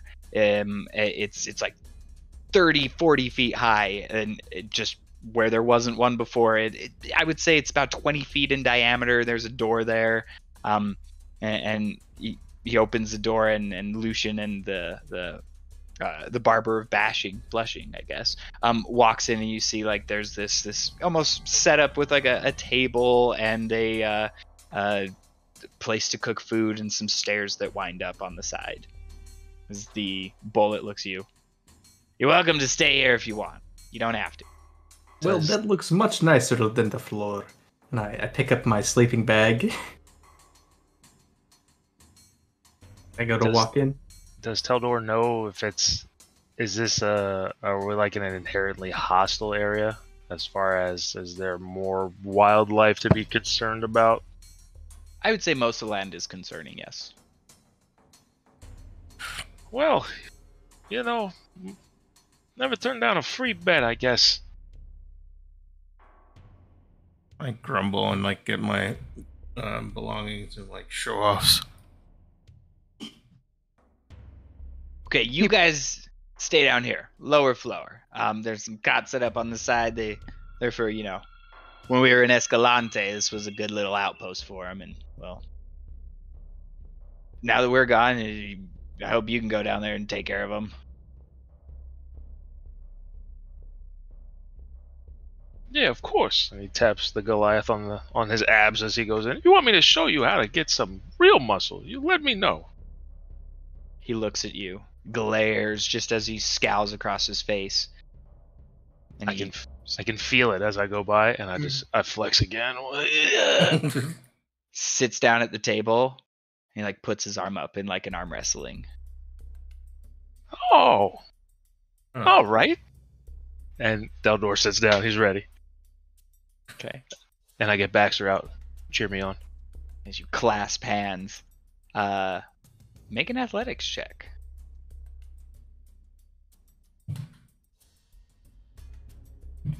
Stinking Tailspire keeps launching every time I roll. Yeah, I noticed that. You have to open up your add-on for Tailspire and turn it off through Chrome. I did. It is off. Maybe I need to refresh this page also. Hold on, let me do that. Because I'm rolling on a separate page.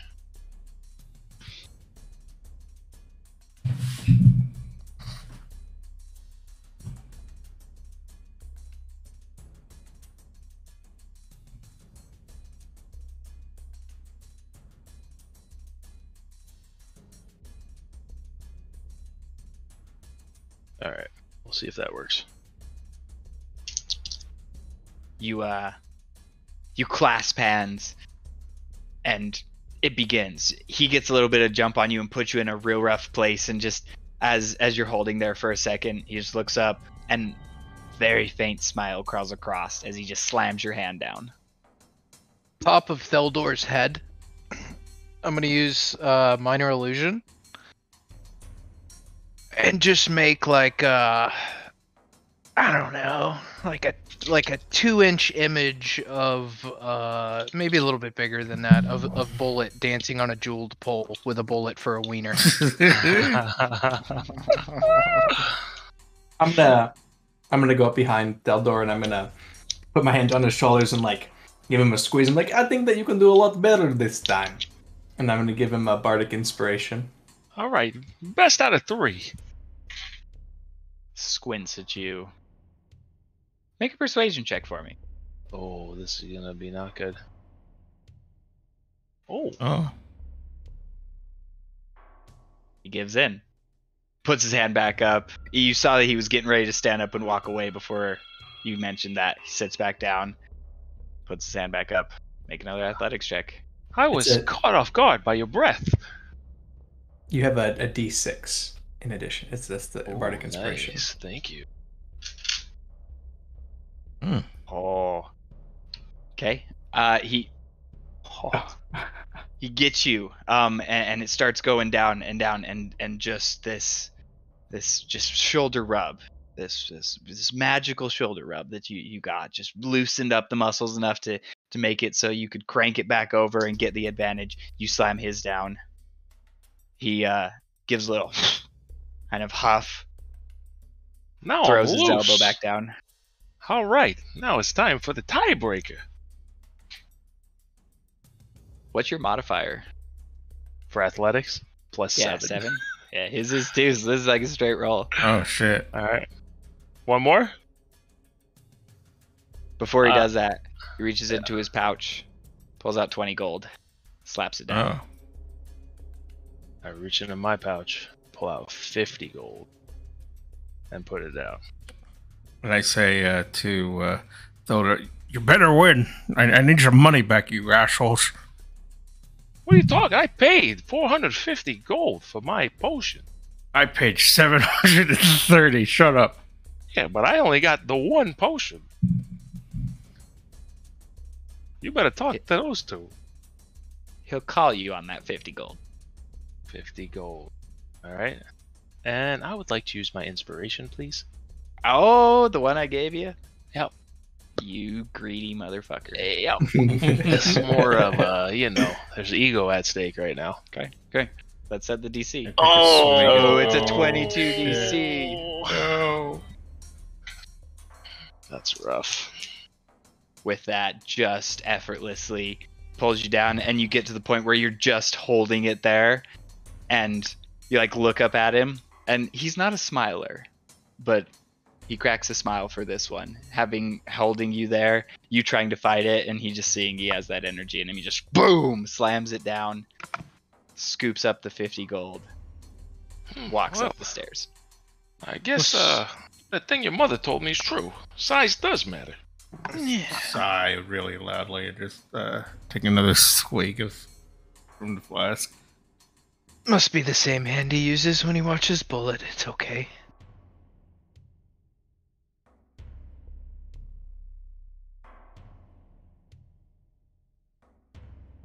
Well, you guys feel free to stay down here. Don't go upstairs. I mean, that's our place up there. You can have free reign down here. You can sleep outside for all I care. I'm going up. Bullet leaves. Lucian behind him. I roll my mat out on the floor and I climb in it. I'll stay up for the first 2 hours and then be back up for the last 2 hours. Sleep in the middle. Yeah, no, I guess I'll help with the watch as well. I'm gonna be outside for those 2 sets of 2 hours. Okay. That's because you're meditating, yeah? Oh wait, does Half Elf have that actually? I don't know. I think half elf. I don't know. Do they? If you think so. don't, I do. I'm actually not sure. Yeah, we'll figure out a way. For whatever 2 hours I'm awake, I'll be outside. We'll split it amongst the group.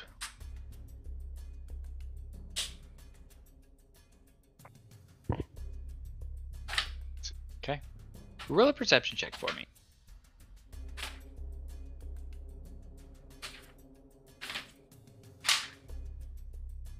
Ugh.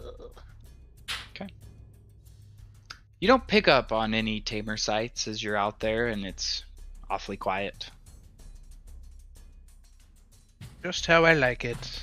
And I go inside and tap on Gromley. Yes, I'll watch. I'll say give me another perception check, Gromley. All right.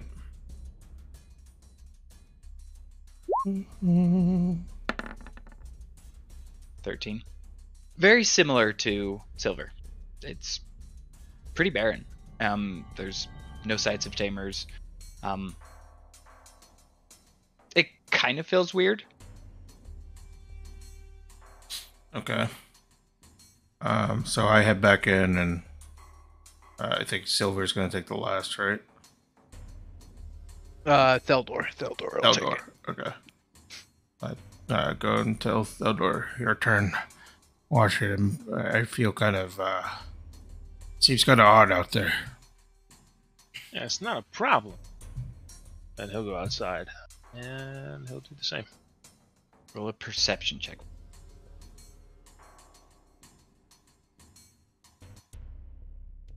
Okay. You pick up on it better than all the rest of them, as it's an unusually quiet night. No even sights, because it's flat land. it only gets a little hilly over by Escalante. And so in this flat land that is very dark and empty, you don't pick up on anything, which is a little unnerving. If it's unnerving, I just want to do a circuit just to make sure there's nothing going on around the tower instead of just in front of the tower. Nope, nothing. Okay.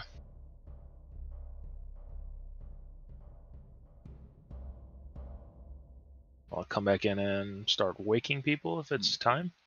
Yeah. During the night, Volo,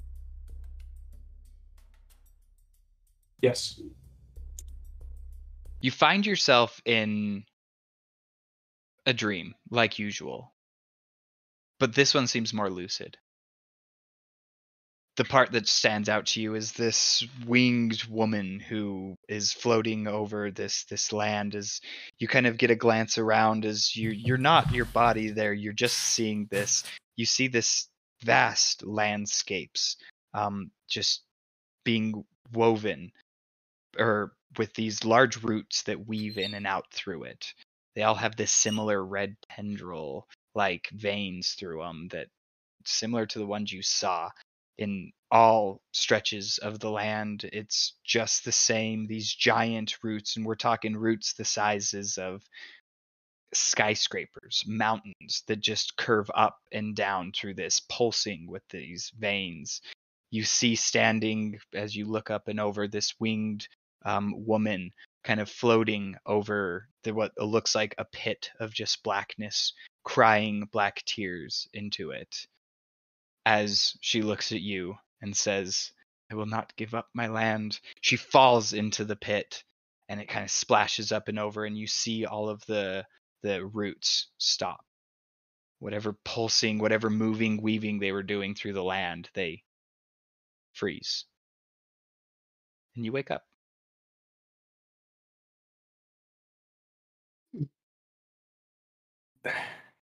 I sit there and I'm like rubbing my head, look a little distraught from my dream.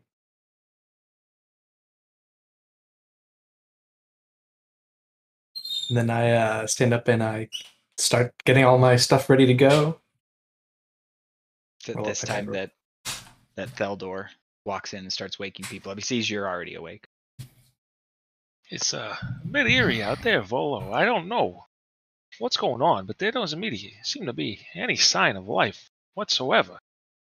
And do not think that that root with the veins, I think it is very, very bad. I think that Well, there is something here in relation to that root that is trying to stop the colonization we have. you think it's coming all the way from the brambles to... We're so far in Fairview. I think it is part of the land. Not just part of the bramble, but the land itself. Something does not want us here. Well, we'll keep an eye out for more roots. Maybe the next time we can actually do some damage to it. I feel as if they are sensing us through the roots. And I finish packing up, walk out the door. Any other business before your morning travels? No, not for me anyway. Yes. So, upon everyone waking, Theldor's going to take a minute, and he's got all these long green and pink tattoos all over him. He's going to take a minute to cut the tattoos. When you do, you see that it's not actually pink; it's just all scar tissue. He cuts inside, so there's a pink line going through all of them, and he's going to activate his Crimson Right. So I take 5 damage at the start of the day. Okay. Am I healed of my falling down? You are. You activate your right.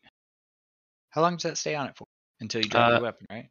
Until I finish a short or long rest. Good to know. Anything else? Nothing from my side. Just kind of quietly prepare. The rest of the day, you make it closer to Escalante, and as the sun sets behind whatever horizon you guys it sets from, there's probably not mountains, and goes behind it. Dark starts to fill in, and as you get closer, the climb to Escalante, it does slowly slant up through hills, as this part of the lands is a bit hillier. You see a strange glowing green light up on the horizon where Escalante would be, that grows with intensity and then diminishes. Along with it, you hear this at the peak of the glow, as the light gets stronger. You start to see as almost like a bigger city would be, but it's a small encampment. It's strange. As you climb up to the top, you're getting closer to the side. You actually see running down 5 individuals that come running your direction. It's dark, the sun has set, but you see 5 shapes running towards you. What do you guys do? Theldor's gonna ready his weapons, but wait to see if it's friend or foe. Yeah. Do they look friendly? Do they look? How do they look? Hard to tell, as you're probably about 100 to 150 feet away. So it's dark and shaded, and you can only see really grays beyond it, and the fact that there are 5 figures coming your way. Any rocks or anything nearby to hide behind? Yeah, you're kind of in some hills, so you could just move around like where the hill, because the road's going through some valleys. Okay. I'll duck behind one of those and just wait. Okay. And then if it's hostile, we'll engage. Got some holding actions. Gromley, you doing anything? Well, yeah. If I'll be kind of up there with Theldor and kind of holding my action as well, just to see if it is friend or foe. Yeah, I'll pull out my axe. Are they coming directly at us? Down the road, at least. All right, so Theldor will call out eventually. Okay. As they get closer, you call out. What do you say? In the name of the king's militia, are you friend or foe? Upon hearing that, they say, "Monsters are attacking!" I'll start running towards them. Same. Yeah. As you begin to head up the hill, they're just coming down the road, and you meet up, and they see you and stop for a second. They say, "Oh, please say you're the reinforcement sent by the king. Tamers have attacked, taking over the city. We got out. There's a lot. Is it tamers or is it monsters? The Tamers control them. I don't have time to explain to you the problems. Are you here to help? It doesn't matter. I We told need to you, get out of king's here. militia, go!" Please save anyone you can. Of course, we will. In Yeah. these 5 people that have headed down, Gromley, you don't see your dad in any of them. Oh, shit. All right. I look at my party and be like, we must get there now. Enough said. And we run. You run in. Keep running, keep Running and running. As you reach the entrance to this small outpost, you see there are many buildings that have been destroyed and brought down. This light to the further end, closer towards the death wall, seems to still glow with intensity and shrink with the same noises you're hearing. It's adding light to this the city part that you can see through. And there are few bodies down. You hear a little bit of fighting, but as you immediately approach the top, you see this woman, this human woman, walk out with looks like markings of what trappers would be. They have tribal tattoos, and they're very primitive for their clothing that they have on, just like a tribal wear. As you walk up, she's about 20-30 feet away. You see tears just rolling down her eyes as she looks at you. She just said, this is a mistake. She slits her throat. Whoa. Fuck.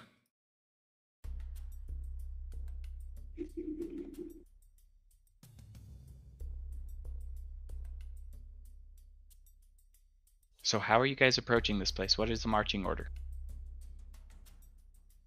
I should be near the front. Gromley is near the front if he's not in the front. Okay. In the front. I'll stick in the back, like right on the coattails, but I'm sticking to the shadows as much as I can. A front, but to the shadows. Okay. These are just getting new tokens in. Volo, where are you at? No, second. Okay. And there's only a couple buildings, so you enter and see that there's some sort of campfire lit, and where some fighting's going on. As you guys approach it, you see this crustacean-like beast with these large pincers, these tentacles coming out of its face. It has legs that make it stand like a horse, but that's the only thing that it would resemble a horse, is that it has those like 4 legs. You see one of them currently fighting against 2 individuals, and another one, as you've come to this kind of campfire, squaring off with just one other individual. And that's where we'll roll initiative. Oh, all right. Okay, so let me get you there. Whoopsie. These need...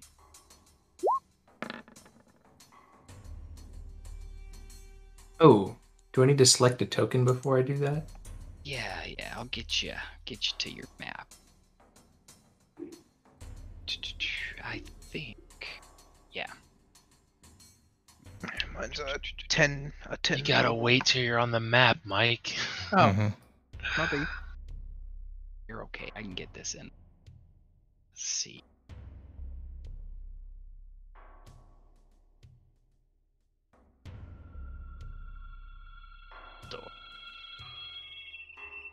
Feldor, you got a 14? No. What'd you get? You just changed it. It was a 5.11. Okay.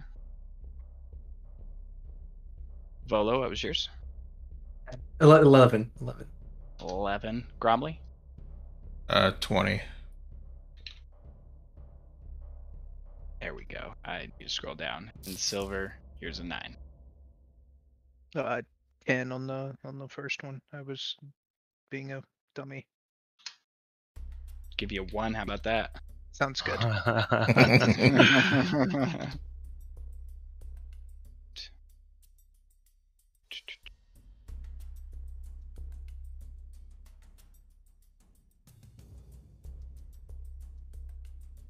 I need to roll so my name pops up now. No, I added you on. I don't see me in there. ¿Por qué? You don't. I don't see him either. I'll add you there. There you go. I see 2 Wait, Theldors. yeah, there's Theldor, yeah. I don't see his token. Do you see your token? Yeah, I'm in a building. I clicked okay. on token. There you go. Yeah. That adds me in there. There you go. 10. There we go. There's 10. There's Are you hurt, Theldor? Oh, yes. Yeah. 5 damage.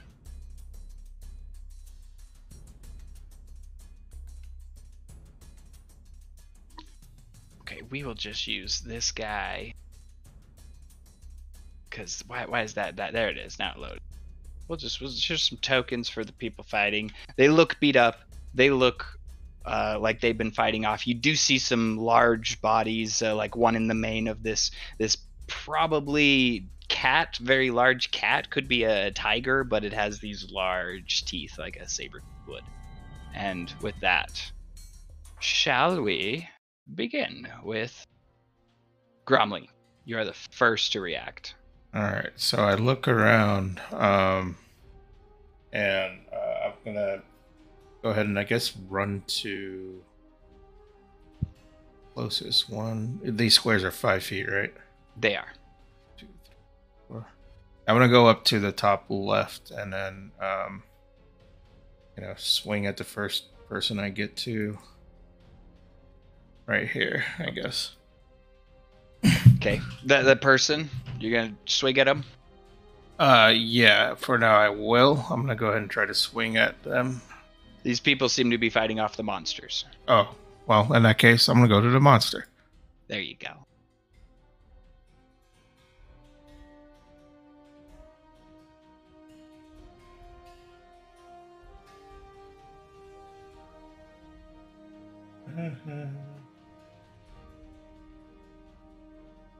You can make an attack. Whoops. 11. Chitinous armor on it of this crustacean. It bashes into it, but doesn't seem to make impact. Alright, and I think I could roll again to hit.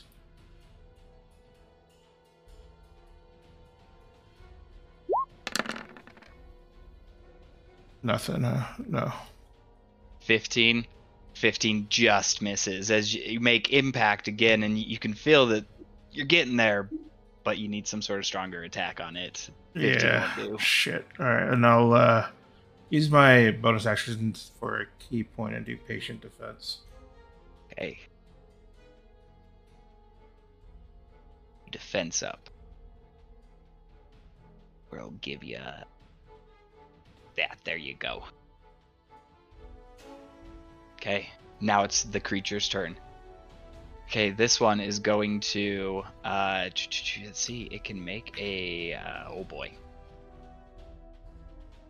You see it goes for a grab to the person fighting next to you. And will hit it and grab it and lift it up into the air as you see it just squeeze tightly. It brings it into its mouth. As it's grappled, and the tentacles start lashing down and just like stinging it, biting it. You're not quite sure. And it will, you see the guy go limp in the creature's grasp, just struggling there. The next one, I'm going to actually roll a d6. And it will also, with the other hand, lash out, and let's see if it hits him. Yep. And it will also grab. So this one has 2 people in their hands. One now stuck and frozen. The other one trying to bite out of it. But your reinforcements are now at least taking up the pincers of this one. Okay. The other individual here sees you guys coming, and it will go away from that. Take some damage from an opportunity attack. Yep. Yeah. There's that. And it has... It's going to dash right up to you. It doesn't have the movement, but it sees the people coming in, and this one looking weak and wounded. It will move in, but that will be its turn. Volo, it is yours. I'm going to take a look at Theldor and be like, Theldor, may the light protect you. And he's gonna have a glowing armor surround him. I can cast Shield of Faith, so you have +2 AC. Ooh, nice. Then that's a bonus action, and then I will attack. Certainly try to hit my beefy boy. A nat 1. Oh, Jesus. Oh. I will say make another attack, because that one just goes in and the tentacle creature grabs it in its claw. Okay, so my axe is in his claw. Uh-huh. Am I still holding on to my axe? You are. Okay. And then you said make another attack. What is this for? Oh, you don't have multi-attack? I do. I was just making sure. Yeah, Okay. you can make another attack. can I use my axe? That is. Yes, you can. Okay. I wasn't certain if I was. Okay. I make my second attack. Wasn't gonna harm you for that natural one. 18 will hit. All right. Is that 8 slashing damage? Okay. You push through and actually cut the claw as you're pulling the great axe out, and you see it start to bleed this purple blood. All right, and that is my turn. Silver. Okay, I'll step out here. So we got Gromley's way up yonder, so it's... Alright, that's 5, 10, 15, 20... 25, 30, 35. I'm gonna go there. Okay. And I will spin my quarterstaff around and try to hit him. Is flanking advantage? No advantage, no. No advantage. Heard that. Let me see. All right. In that case, let me do something here. Okay. Nope. Same thing. I will swing and attempt to hit him with the quarterstaff. Yeah. 16. 16 will hit. He will take 8 bludgeoning damage. Smacks into the side, and you hear like a crack. I will try to make it crack even more. Oh boy. That will miss. I will spend a key point to try to kick him twice. Okay. Go for your unarmed attacks. Alright, there's the first one. There's Oh yeah, 24. Yeah, and then that is 11 damage. That's max. I like it. And then a follow-up roundhouse kick. Oh no. And that will end my turn. Yeah, doing some damage. You're making some weak points on this shell, but still standing. Feldor. You said when this one came up, you said he looked wounded already? He Was that what you said? Yeah, as he's been battling a few of them, he's a little wounded already, yeah. Does the one by, if at a glance, does the one by Gromley look less wounded? Very much so. Okay. So, I'm going to move. Hold on, let me make sure I can do this. I'm going to move. Yes, I'm going to move, skirt around him. 1, 2, 3. And these guys are currently the people next to Gromley. They're not actually there. They're being pincered. Yep, they are grappled. Okay. As I'm running up, I'm going to disappear. I'm going to bamf. And I'm going to use, as a bonus action, I'm going to use Blessing of the Raven Queen. It lets me magically teleport up to 30 feet to an unoccupied space I can see. Oh. So I'm going to teleport right next to Gromley, and as I appear, I'm going to take a massive swing with my spike chains. Big spinning cut. Do it.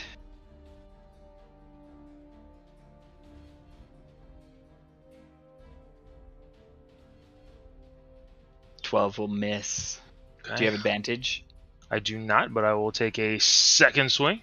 Go for it. Reverse the spin. Oh. Yeah. Yeah. As you appear in, you just start cutting into this, but this armor it has is just too strong. You're not finding any weak spots. 10-4. That's what I got. Okay. With that, you see just beyond, past these creatures further down the road, the green light intensifies and you hear it start to get to its apex. Before you go, Gromley, you see Silver behind you, a dwarven man in armor, come running in behind and try to make an attack on this one to help you out. Oh, he gets a 2. Why are you getting 2, bro? Misses with his hammer as he brings it down. The other two there, one of them is paralyzed and he gets a 1 on their save. So I'm doing good for you guys. Yeah. See if the other guy can break out of his grapple as he's going to. 10. Does that do it? It doesn't. Damn it. I wanted him to. No, he does. He gets out. So this guy's no longer grappled, but that will take his action. Gromley, it is your turn. All right. I get a little frustrated, take a swig of my flask and just swing at this thing again.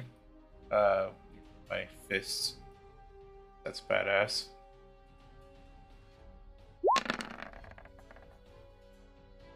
Oh, 20 will hit. It says 10 damage on the... And then I guess I'll swing again.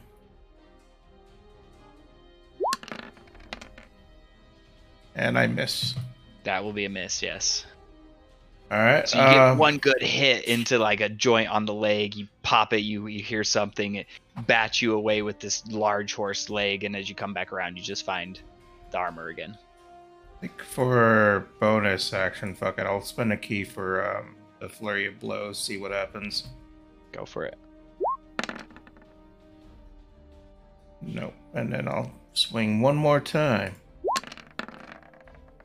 There we go. Another 8 damage. That'll hit. Another 8. Anything else, Gromley? Oh, that'll do. Okay. Yeah, I'll stay.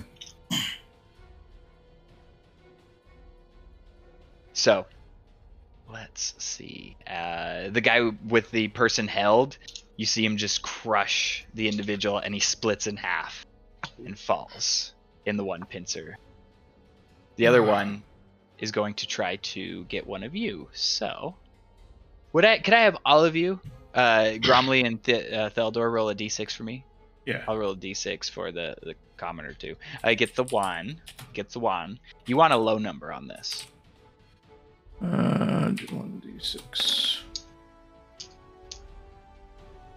Okay, so Theldor, this claw is coming for you. Mm-hmm.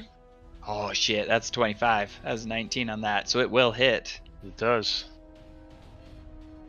As it lashes out and hits you, you take 13 points of bludgeoning damage as you are now grappled in its claw. And it reaches up, since you're now grappled, and it holds you towards its mouth, and these tentacles reach out and start stinging you and like piercing into your body, and you feel this just poison start to push in through your body. I need you to make a Constitution saving throw. Oh yeah, as this poison starts to hit in, you felt worse pain. This burn isn't that bad, and you force it out. You're okay. You're not poisoned. I just flex real hard and I just can't get in. It's tickling you with its tentacles. Though. Boost off your veins with muscle. Yeah. You flex and prove that you are the better flexor. Volo, this stacks for you. It gets a 10. That's sad. Sad day. Silver, an 18. Hit? Yeah. Oh, it's my AC.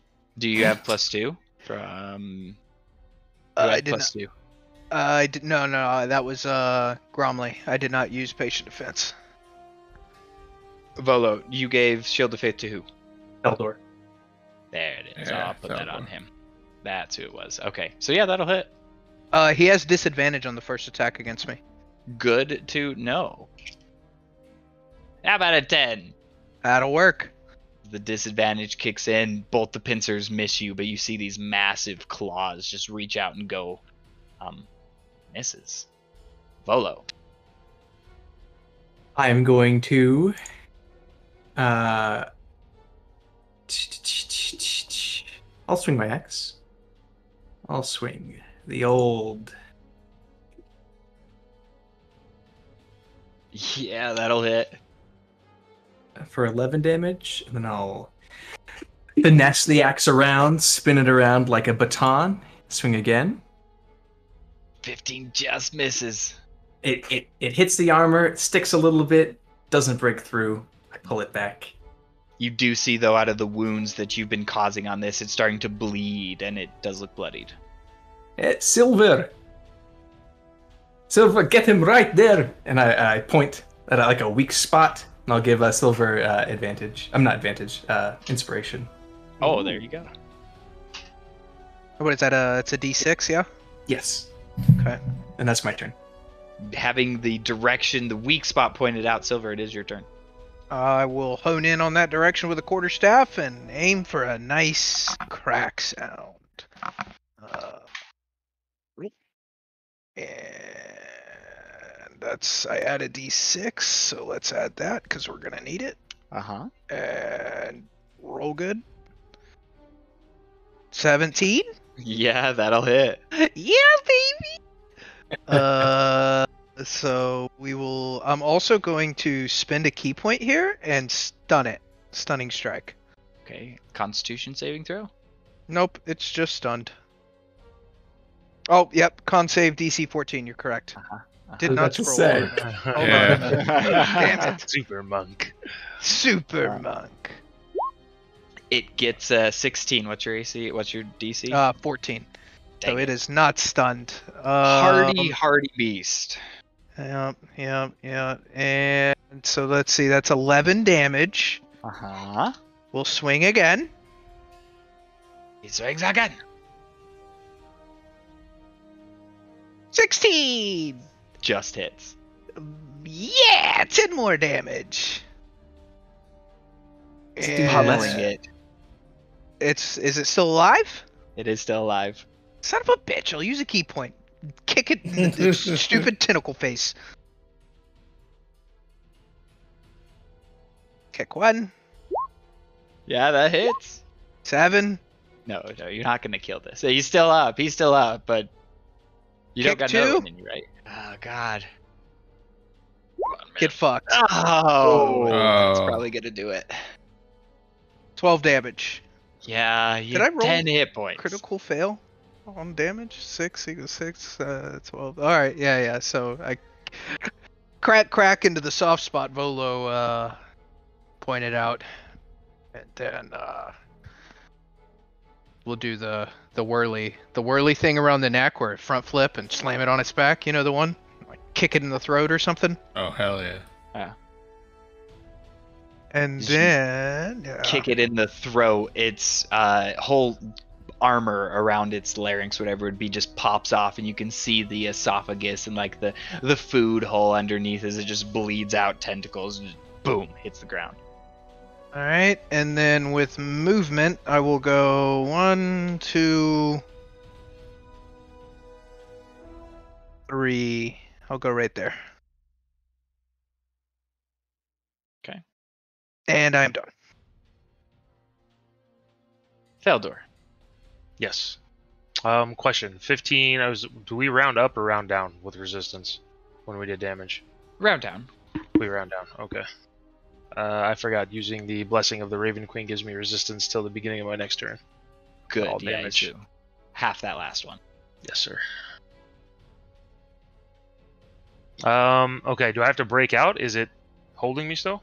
It is grappling you, so it says that you are grappled, Okay. and that's all that happens. So that just means you can't move. Right. You don't get disadvantage on attacks as long as you want to stay in it. You don't have to use your action to break out, but you would be an action to escape either athletics or acrobatics.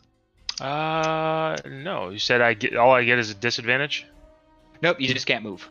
Oh, I just can't move. No, that's fine. I will mutter something in Abyssal, and I will place, as a bonus action, I'll place a Blood Curse of Bloated Agony on him, which it's going to, for the duration, he has disadvantage on strength and dexterity checks, and he's going to take 1d8 necrotic if he makes more than one attack during his turn.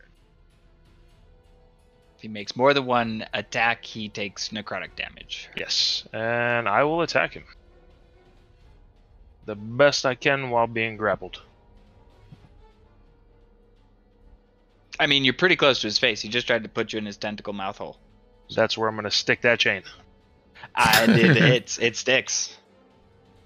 And then 1d6 for the The Crimson Right. Doesn't add it though. I'm just gonna roll it manual. Oh, it is there. Yeah, it is. Nice. I see it. Yeah. There it is. So 14. 14. Oof. And then I will attack again. Oh. Holy shit. That'll do it. Yeah. Mm-hmm. Uh-huh. No, that And one I- misses. Actually, surprising. I don't know what you want to do for. Are we just doing roll twice for damage? If you want to roll twice, go for it. I don't know how you're doing crits. I just normally double it. It seems easy, Okay. but Perfect. Just don't double the Crimson Right. why? It's a die. I guess. Okay. Yeah, I would that double it. doubles for sure. I would double it. So 9 doubled to 18. With that burst, what does your Crimson Right look like? It crackles electric energy across the chains, so they spark. What Okay. color? What What color? color? is it? I'm gonna go with bright green, like to match the tattoos. Okay.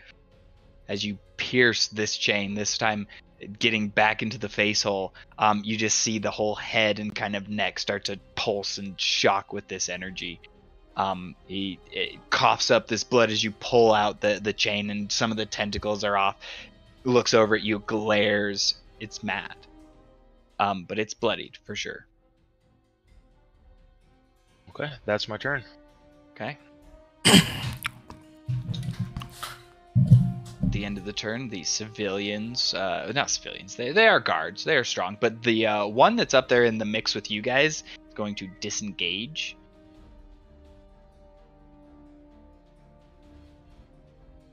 And will actually run away. After getting clamped, he's almost dead, so. Makes sense. Should be able to get over there. This guy's still good. It seems like Father Dwarf's doing well. Ah, God, 4. Well, I rolled a 2, a 3, and a 4 for like my last Jesus attacks on them. I'm Christ. sorry, guys. He's trying. He's trying. Theldor. No, sorry. Gromley. Before your turn. Mm. Volo. The ground begins to rumble. Behind and beneath you, as you see bursting out of the ground this more heavily armored chitinous creature, gaping maw, massive size, also 4 legs, as this creature crawls out of the ground behind you. Oh, shit. Well, that's not good if it's what I think it is. Oh, it's exactly what you think it is. Yeah. Probably my favorite D&D monster of all time. As it comes out of the ground behind you, its gaping maw just goes in for a bite. Oh, that would be a 24. Oh yeah, that hits. Yeah, my monsters can roll 19s and 18s, but my NPCs can't do shit, so. Oh, I apologize for this, but you take 34 points of piercing damage as it bites, just clamps onto you in this vice-like crushing power, the bits of teeth that pierce through your armor. You're not grappled, you're not in its mouth, it just bites you, snarls, and is kind of looking around. All right. Grumly. Alright, and I'm like, God damn it, you foul beast, go down. And I'm going to swing at this thing again. Mm.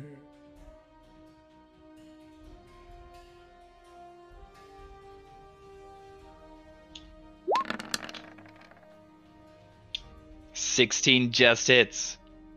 Alright, and that's 7 damage for the first hit.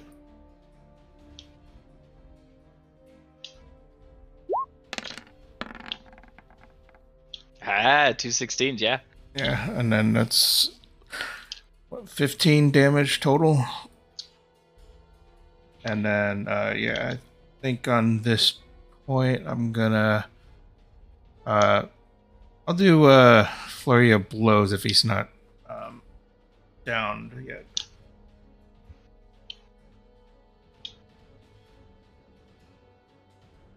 No, he's not down. Sorry. Go flurry of blows it. 13 will miss. Of course. All right. 10. Well, shit. I'll end my turn there. I'm like, God damn it. He for the second one, when you go in for your flurry of blows, his claw comes over and knocks your flasks out of your hand. So you like give 2 half punches and actually go run to pick your flasks up off the ground. That sounds right. Yeah, that's good. Okay, Mr. Theldror. I can't do it. I can't. You're gonna be pincered. Okay. So he's going to try to pincer you. 19 That hits. for 9 bludgeoning damage. Okay. As he crushes you in there and pulls you over towards the mouth again. I need you to make another Constitution saving throw. Damn it! Yeah, that passes. Yeah. Uh-huh. Again, the poison tries to sink in, and you saw what happened. It paralyzes an individual, but you're beyond that. You're stronger than that. This monster's poison, like, come on. You drank it for breakfast as a kid. The other one is dead. Bolo, it is your turn.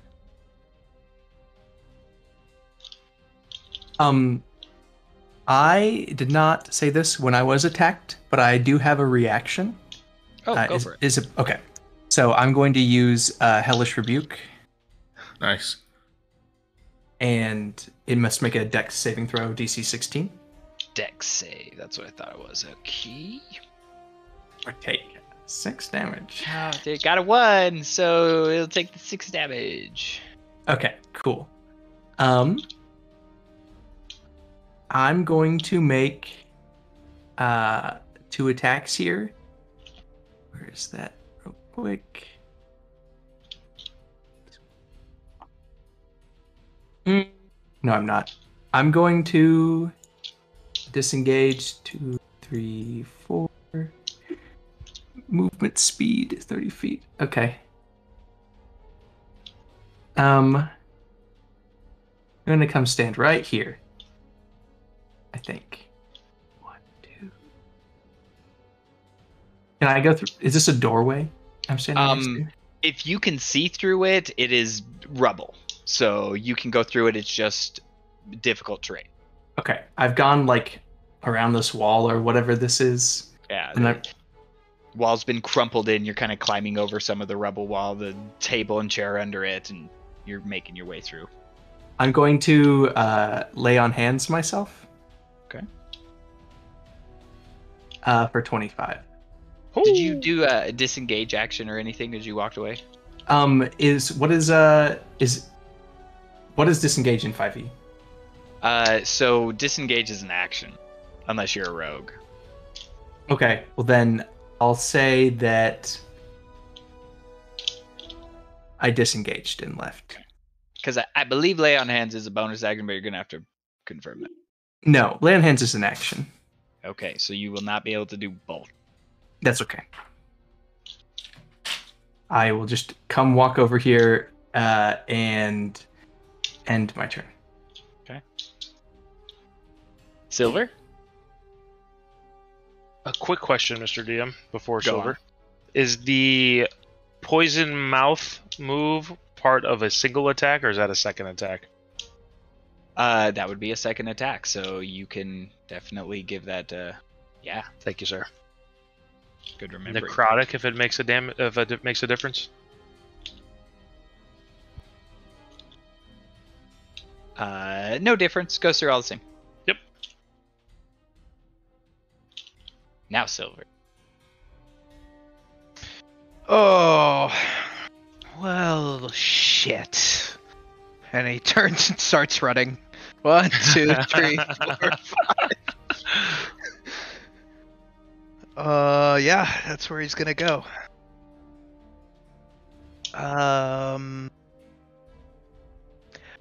Before I do that, actually, would you say is anywhere on this map would you consider darkness, or is the campfire pretty much lighting this place up?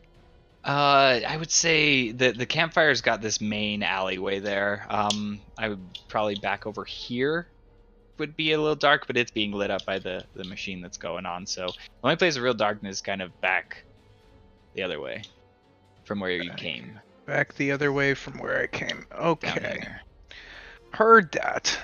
Well, shit. 1, 2, 3, 4, 5. And Yeah, no, the fire's unfortunately lighting up most of this area. no, that's okay. That's okay. It's terrible, but it's okay. And I'll hit it on its rock face and hope for the best. Oh boy. Yeah, that didn't do it. Alright.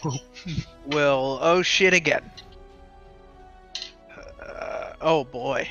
Oh, dude, yeah. Oh, jeez. Oh boy. Yeah, you get confused and you kind of think it's like a cute little pet for a second, so you go to punch, but it pull it. You're like, oh, cute. No, monster. Alright. 1 second.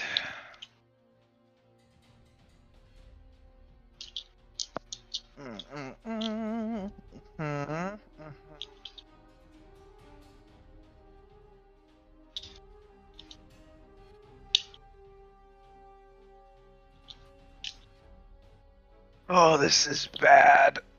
This is very bad. I am going to not move and hope for the best. Fuck. My turn's done. Deldor. Do you have advantage from darkness?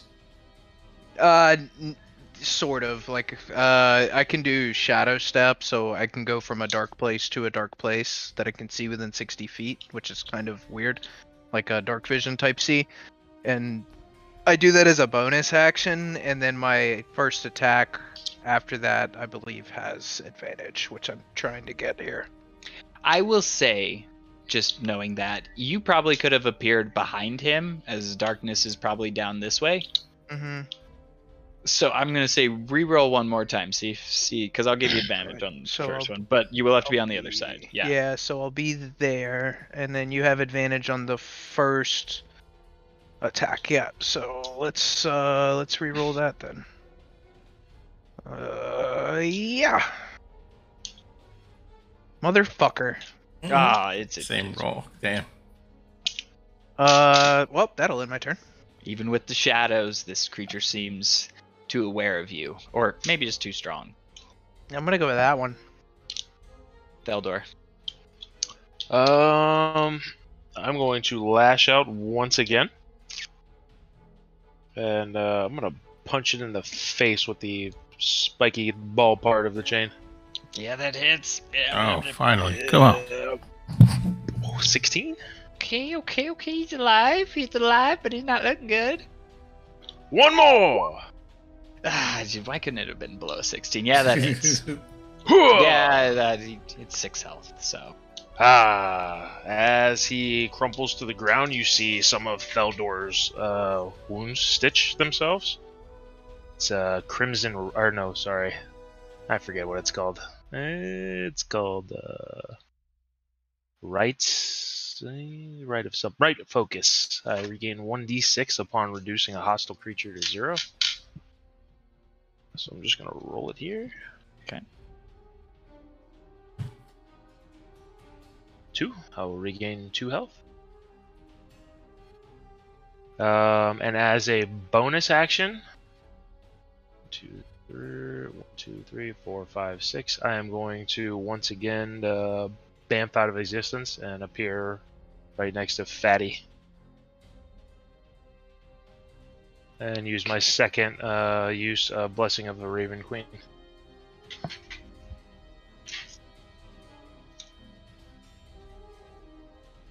And that'll be my turn, sir.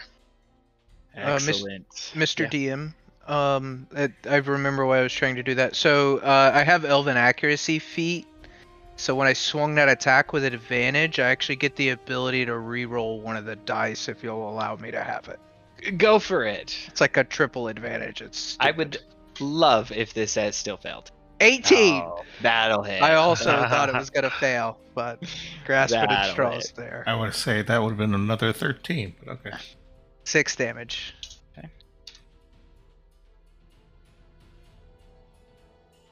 Okay. Top of the round. Whoops. Oh, Volo, you lucky son of a bitch. I will take. I need a D. Let's make it a D6. You want? We'll say the high roll. You don't want the high roll, so I'll have Gromley, Feldor, and Silver roll a D6 for. Gotta be grumbly. I feel it. Yes. I mean, no, but it fits so perfectly narrative. So, you see, as Theldor and Silver, you're now flanking this creature just leap over your head, Theldor, landing next to Gromley. Gromley, I need you to make a strength or dexterity saving throw, your choice. Okay.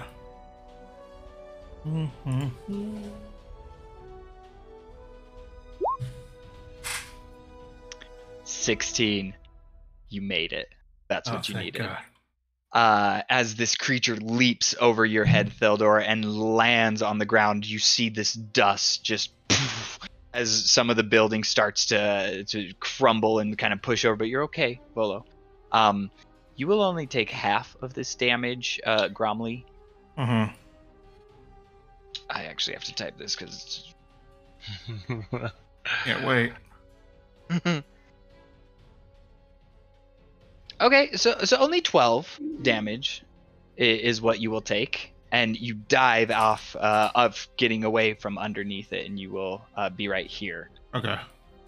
As it lands, it looks over and sees you, and it's gonna then go for a bite. And good thing you're not prone. Yeah, that would suck. 15. Yeah, that missed. So That's right. lands, and you see the gaping maw go over, but you were already in the roll, and you just rolled right out of it. It does clip like probably the edge of your shirt or something, take off a little chunk of it. It was close. Yeah, but the drunken master. The drunken master. Was it a dodge, or did he just like stumble? We'll never know. Probably a stumble. Let's just be real. So as you stumble away, you turn around and you see this giant monster behind you. Fuck me. Alright, let me go ahead and do some unarmed strikes.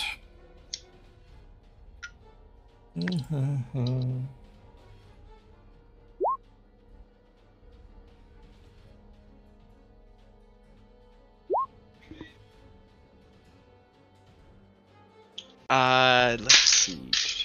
Yeah, it doesn't say that you can't have an attack of opportunity. So Silver and Theldor, you can both have an attack of opportunity as he's wailing too. Okay. Love that. Thank you, sir.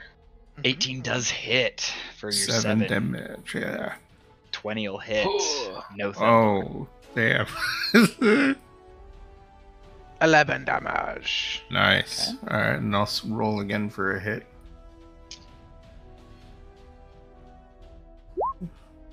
Yeah, Ooh. now you're rolling fine. Yeah, what the fuck? I bring out the big guns and you're like, okay.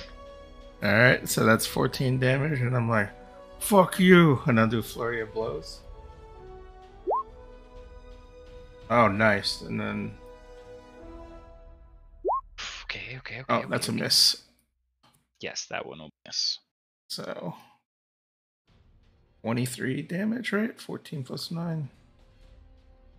Yeah. Just drunkenly, you start beating this, almost like it's a like training dummy. You're not even thinking. You're punching into this, and it's working. I'll take a swig and end my turn.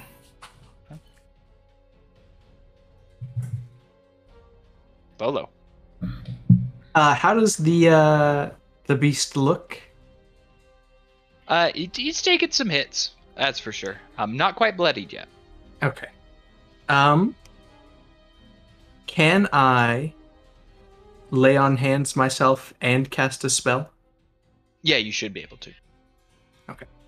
I'm going to lay on hands myself for the maximum, which is 25. So it puts me back at 37.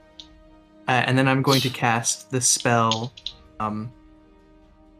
Dissonant Whispers. So my eyes light up red, and if someone's looking at me, my lips are moving, but you can't quite make out anything, and I'm sending whispers into the mind of this creature. It has to make a wisdom saving throw or use its reaction to move as far as its speed will allow away from me. So that's a DC 16, I believe. Okay. And it takes psychic damage if it fails. Okay. It gets a 4. All right. So it has to run like this direction. Which can provoke. It would provoke attack of opportunity from Bromley. Okay. And it takes 3d6, 15 psychic damage. Ooh. Damn. All right. It I guess I'll roars out in pain as you heard it. And I guess I'll do the attack of opportunity. And as it begins to run away, you see it tunnel into the ground. 7 damage.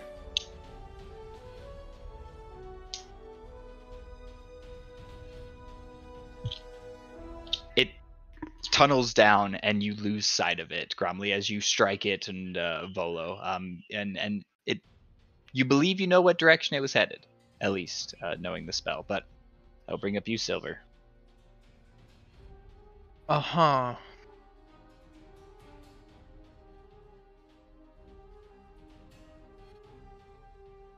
Do we know about boulettes?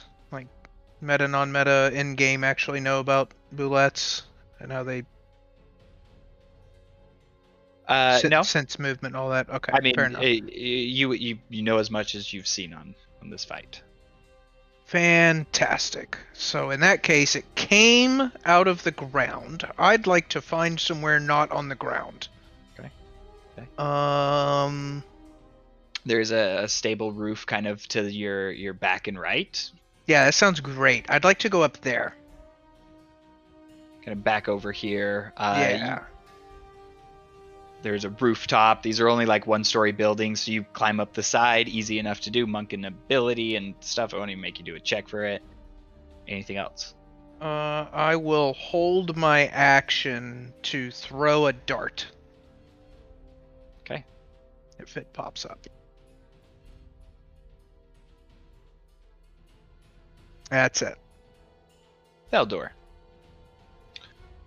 Oh, Theldor. Sorry. Before I go any further, Volo, did you have any movement that you wanted to do before I? ended your turn? So it burrowed under the ground.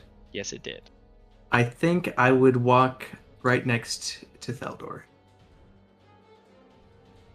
Or I'd say before I move, Theldor, are you going anywhere? No, I'm staying right here. Awesome. And that's my turn. Okay. Theldor. Theldor is going to cast real on quick, himself. Yes, because sir. I forgot something. This is actually for Volo. I need you to make a Constitution saving throw for me. Woo! What'd you get? 5. 5. Your Shield of Faith drops after the bullet bit you. You weren't able to hold concentration on that. Okay. Oopsie. Okay, sorry about that. Theldor, your turn. Theldor is confused, doesn't know what's going on. He kind of like strains to listen to see if he can hear it. And while he does, he mutters something in abyssal, and you see icy spikes grow out of his armor. He'll cast Armor of Agathis on himself. And that'll be his turn. Okay. Volo and Silver. Roll a d20 for me.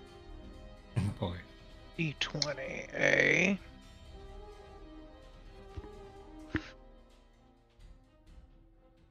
13. Okay.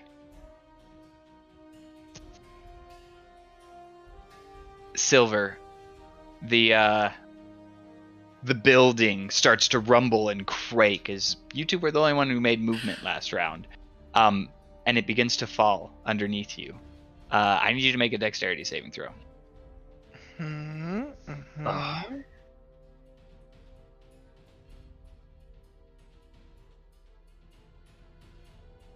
16. So, as the roof collapses Wait. and you land What?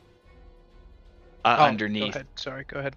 you see it look over as it just collapsed the wall that you ran up. And you land on the side. You don't fall prone, but it does try to take a bite at you. Disadvantage. Okay. The first one was a 26. So far, so good. Come on. One more. 24. Yeah. Oh yeah, that hits. Shit. This gonna hurt.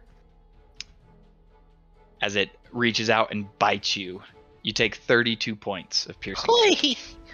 Oh my god. Neil. 32 points of damage. Alright. Let's do this. That takes me down to 10. But that is its turn, as taking down the wall was part of it. So, Gromley. All right, so I'm gonna have to move. I would assume I heard the wall coming down. So I'm Absolutely. And a loud scream of pain and agony. 4, 5, 6, 7, 8. I'm gonna go that much. 1, 2. I should be able to throw my dart at it. Let's do that. Oh yeah, I do get that. Forgot. You did have a held action. Yeah. Darts sound good. Let's dart this bitch to death. Buildings crumbling, you're jumping down. Yeah. Dart! Okay. 7 piercing. All right, and I'll throw my dart. Let's see. Guess does it do that? Hold on. Oh, I have to roll attack. That's why. You gotta roll the attack first. Yeah, that's why.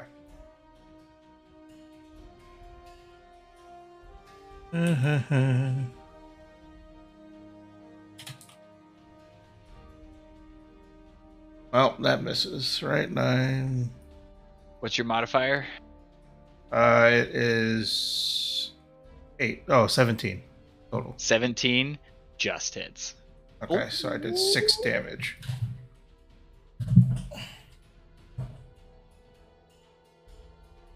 Anything else, Gromley? No, I'm gonna end my turn right here, and then hopefully I'll get closer. Okay. Theldor. Theldor's gonna run up, and he's gonna do the same little spinny move. 6, 1, 2, 3, 4, 5. Wait, 1, 2, 3, 4, 5, 6. And it's gonna try to hit him twice. Come on, my big beefy boy. Wait, did I say Theldor? I meant Volo. Oh shoot! Sorry. Yeah. There you go. Sorry, Volo.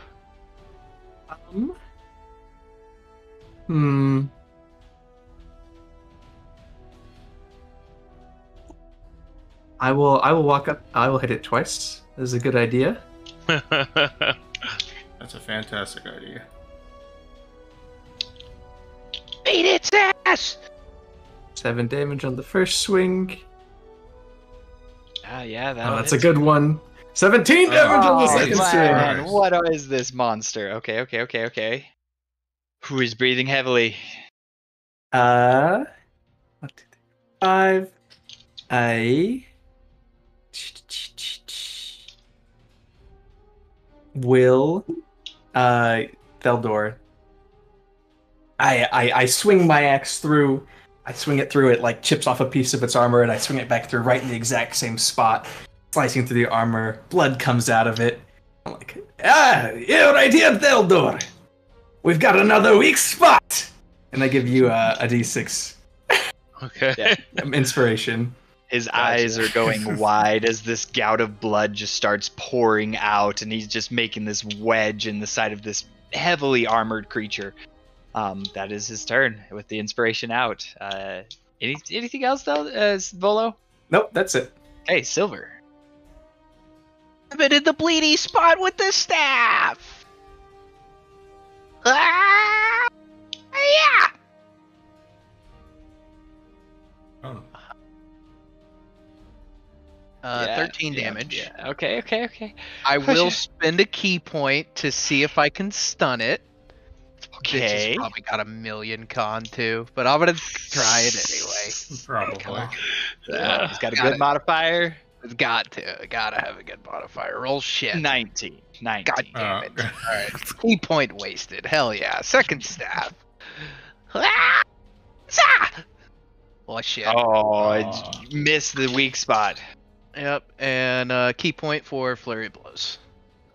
Man, okay. Can you hit my wall? It is a big wall. Yes, you hit the wall. Alright. 7 damage. Okay. Uh-huh. No. Oh. Oh, fuck. Alright. And let's see here.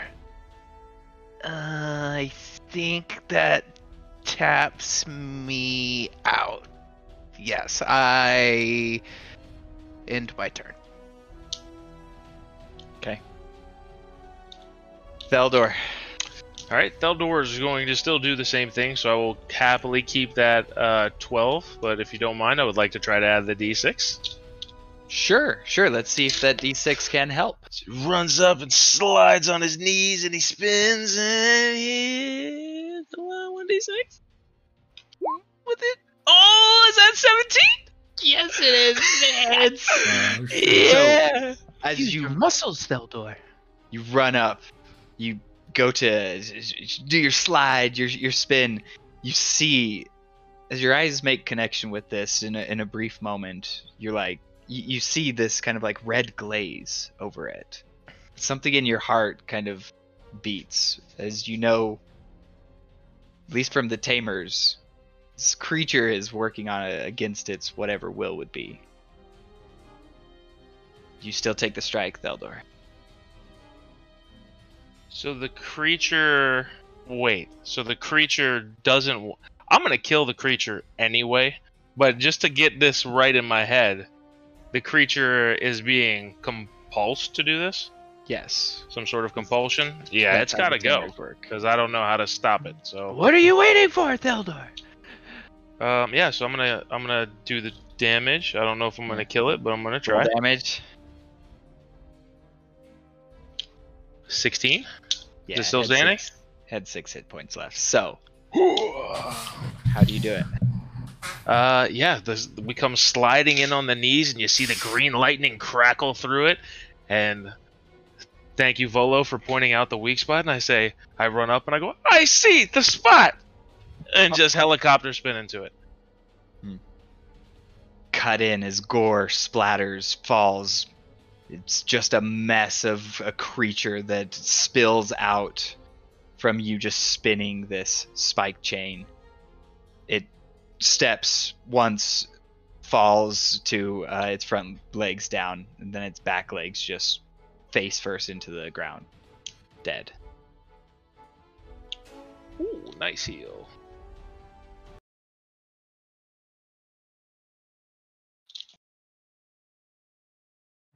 As you all gather yourself, you take a look over the horizon beyond the town. You have no idea what it is that's going on, but that green light continues to grow.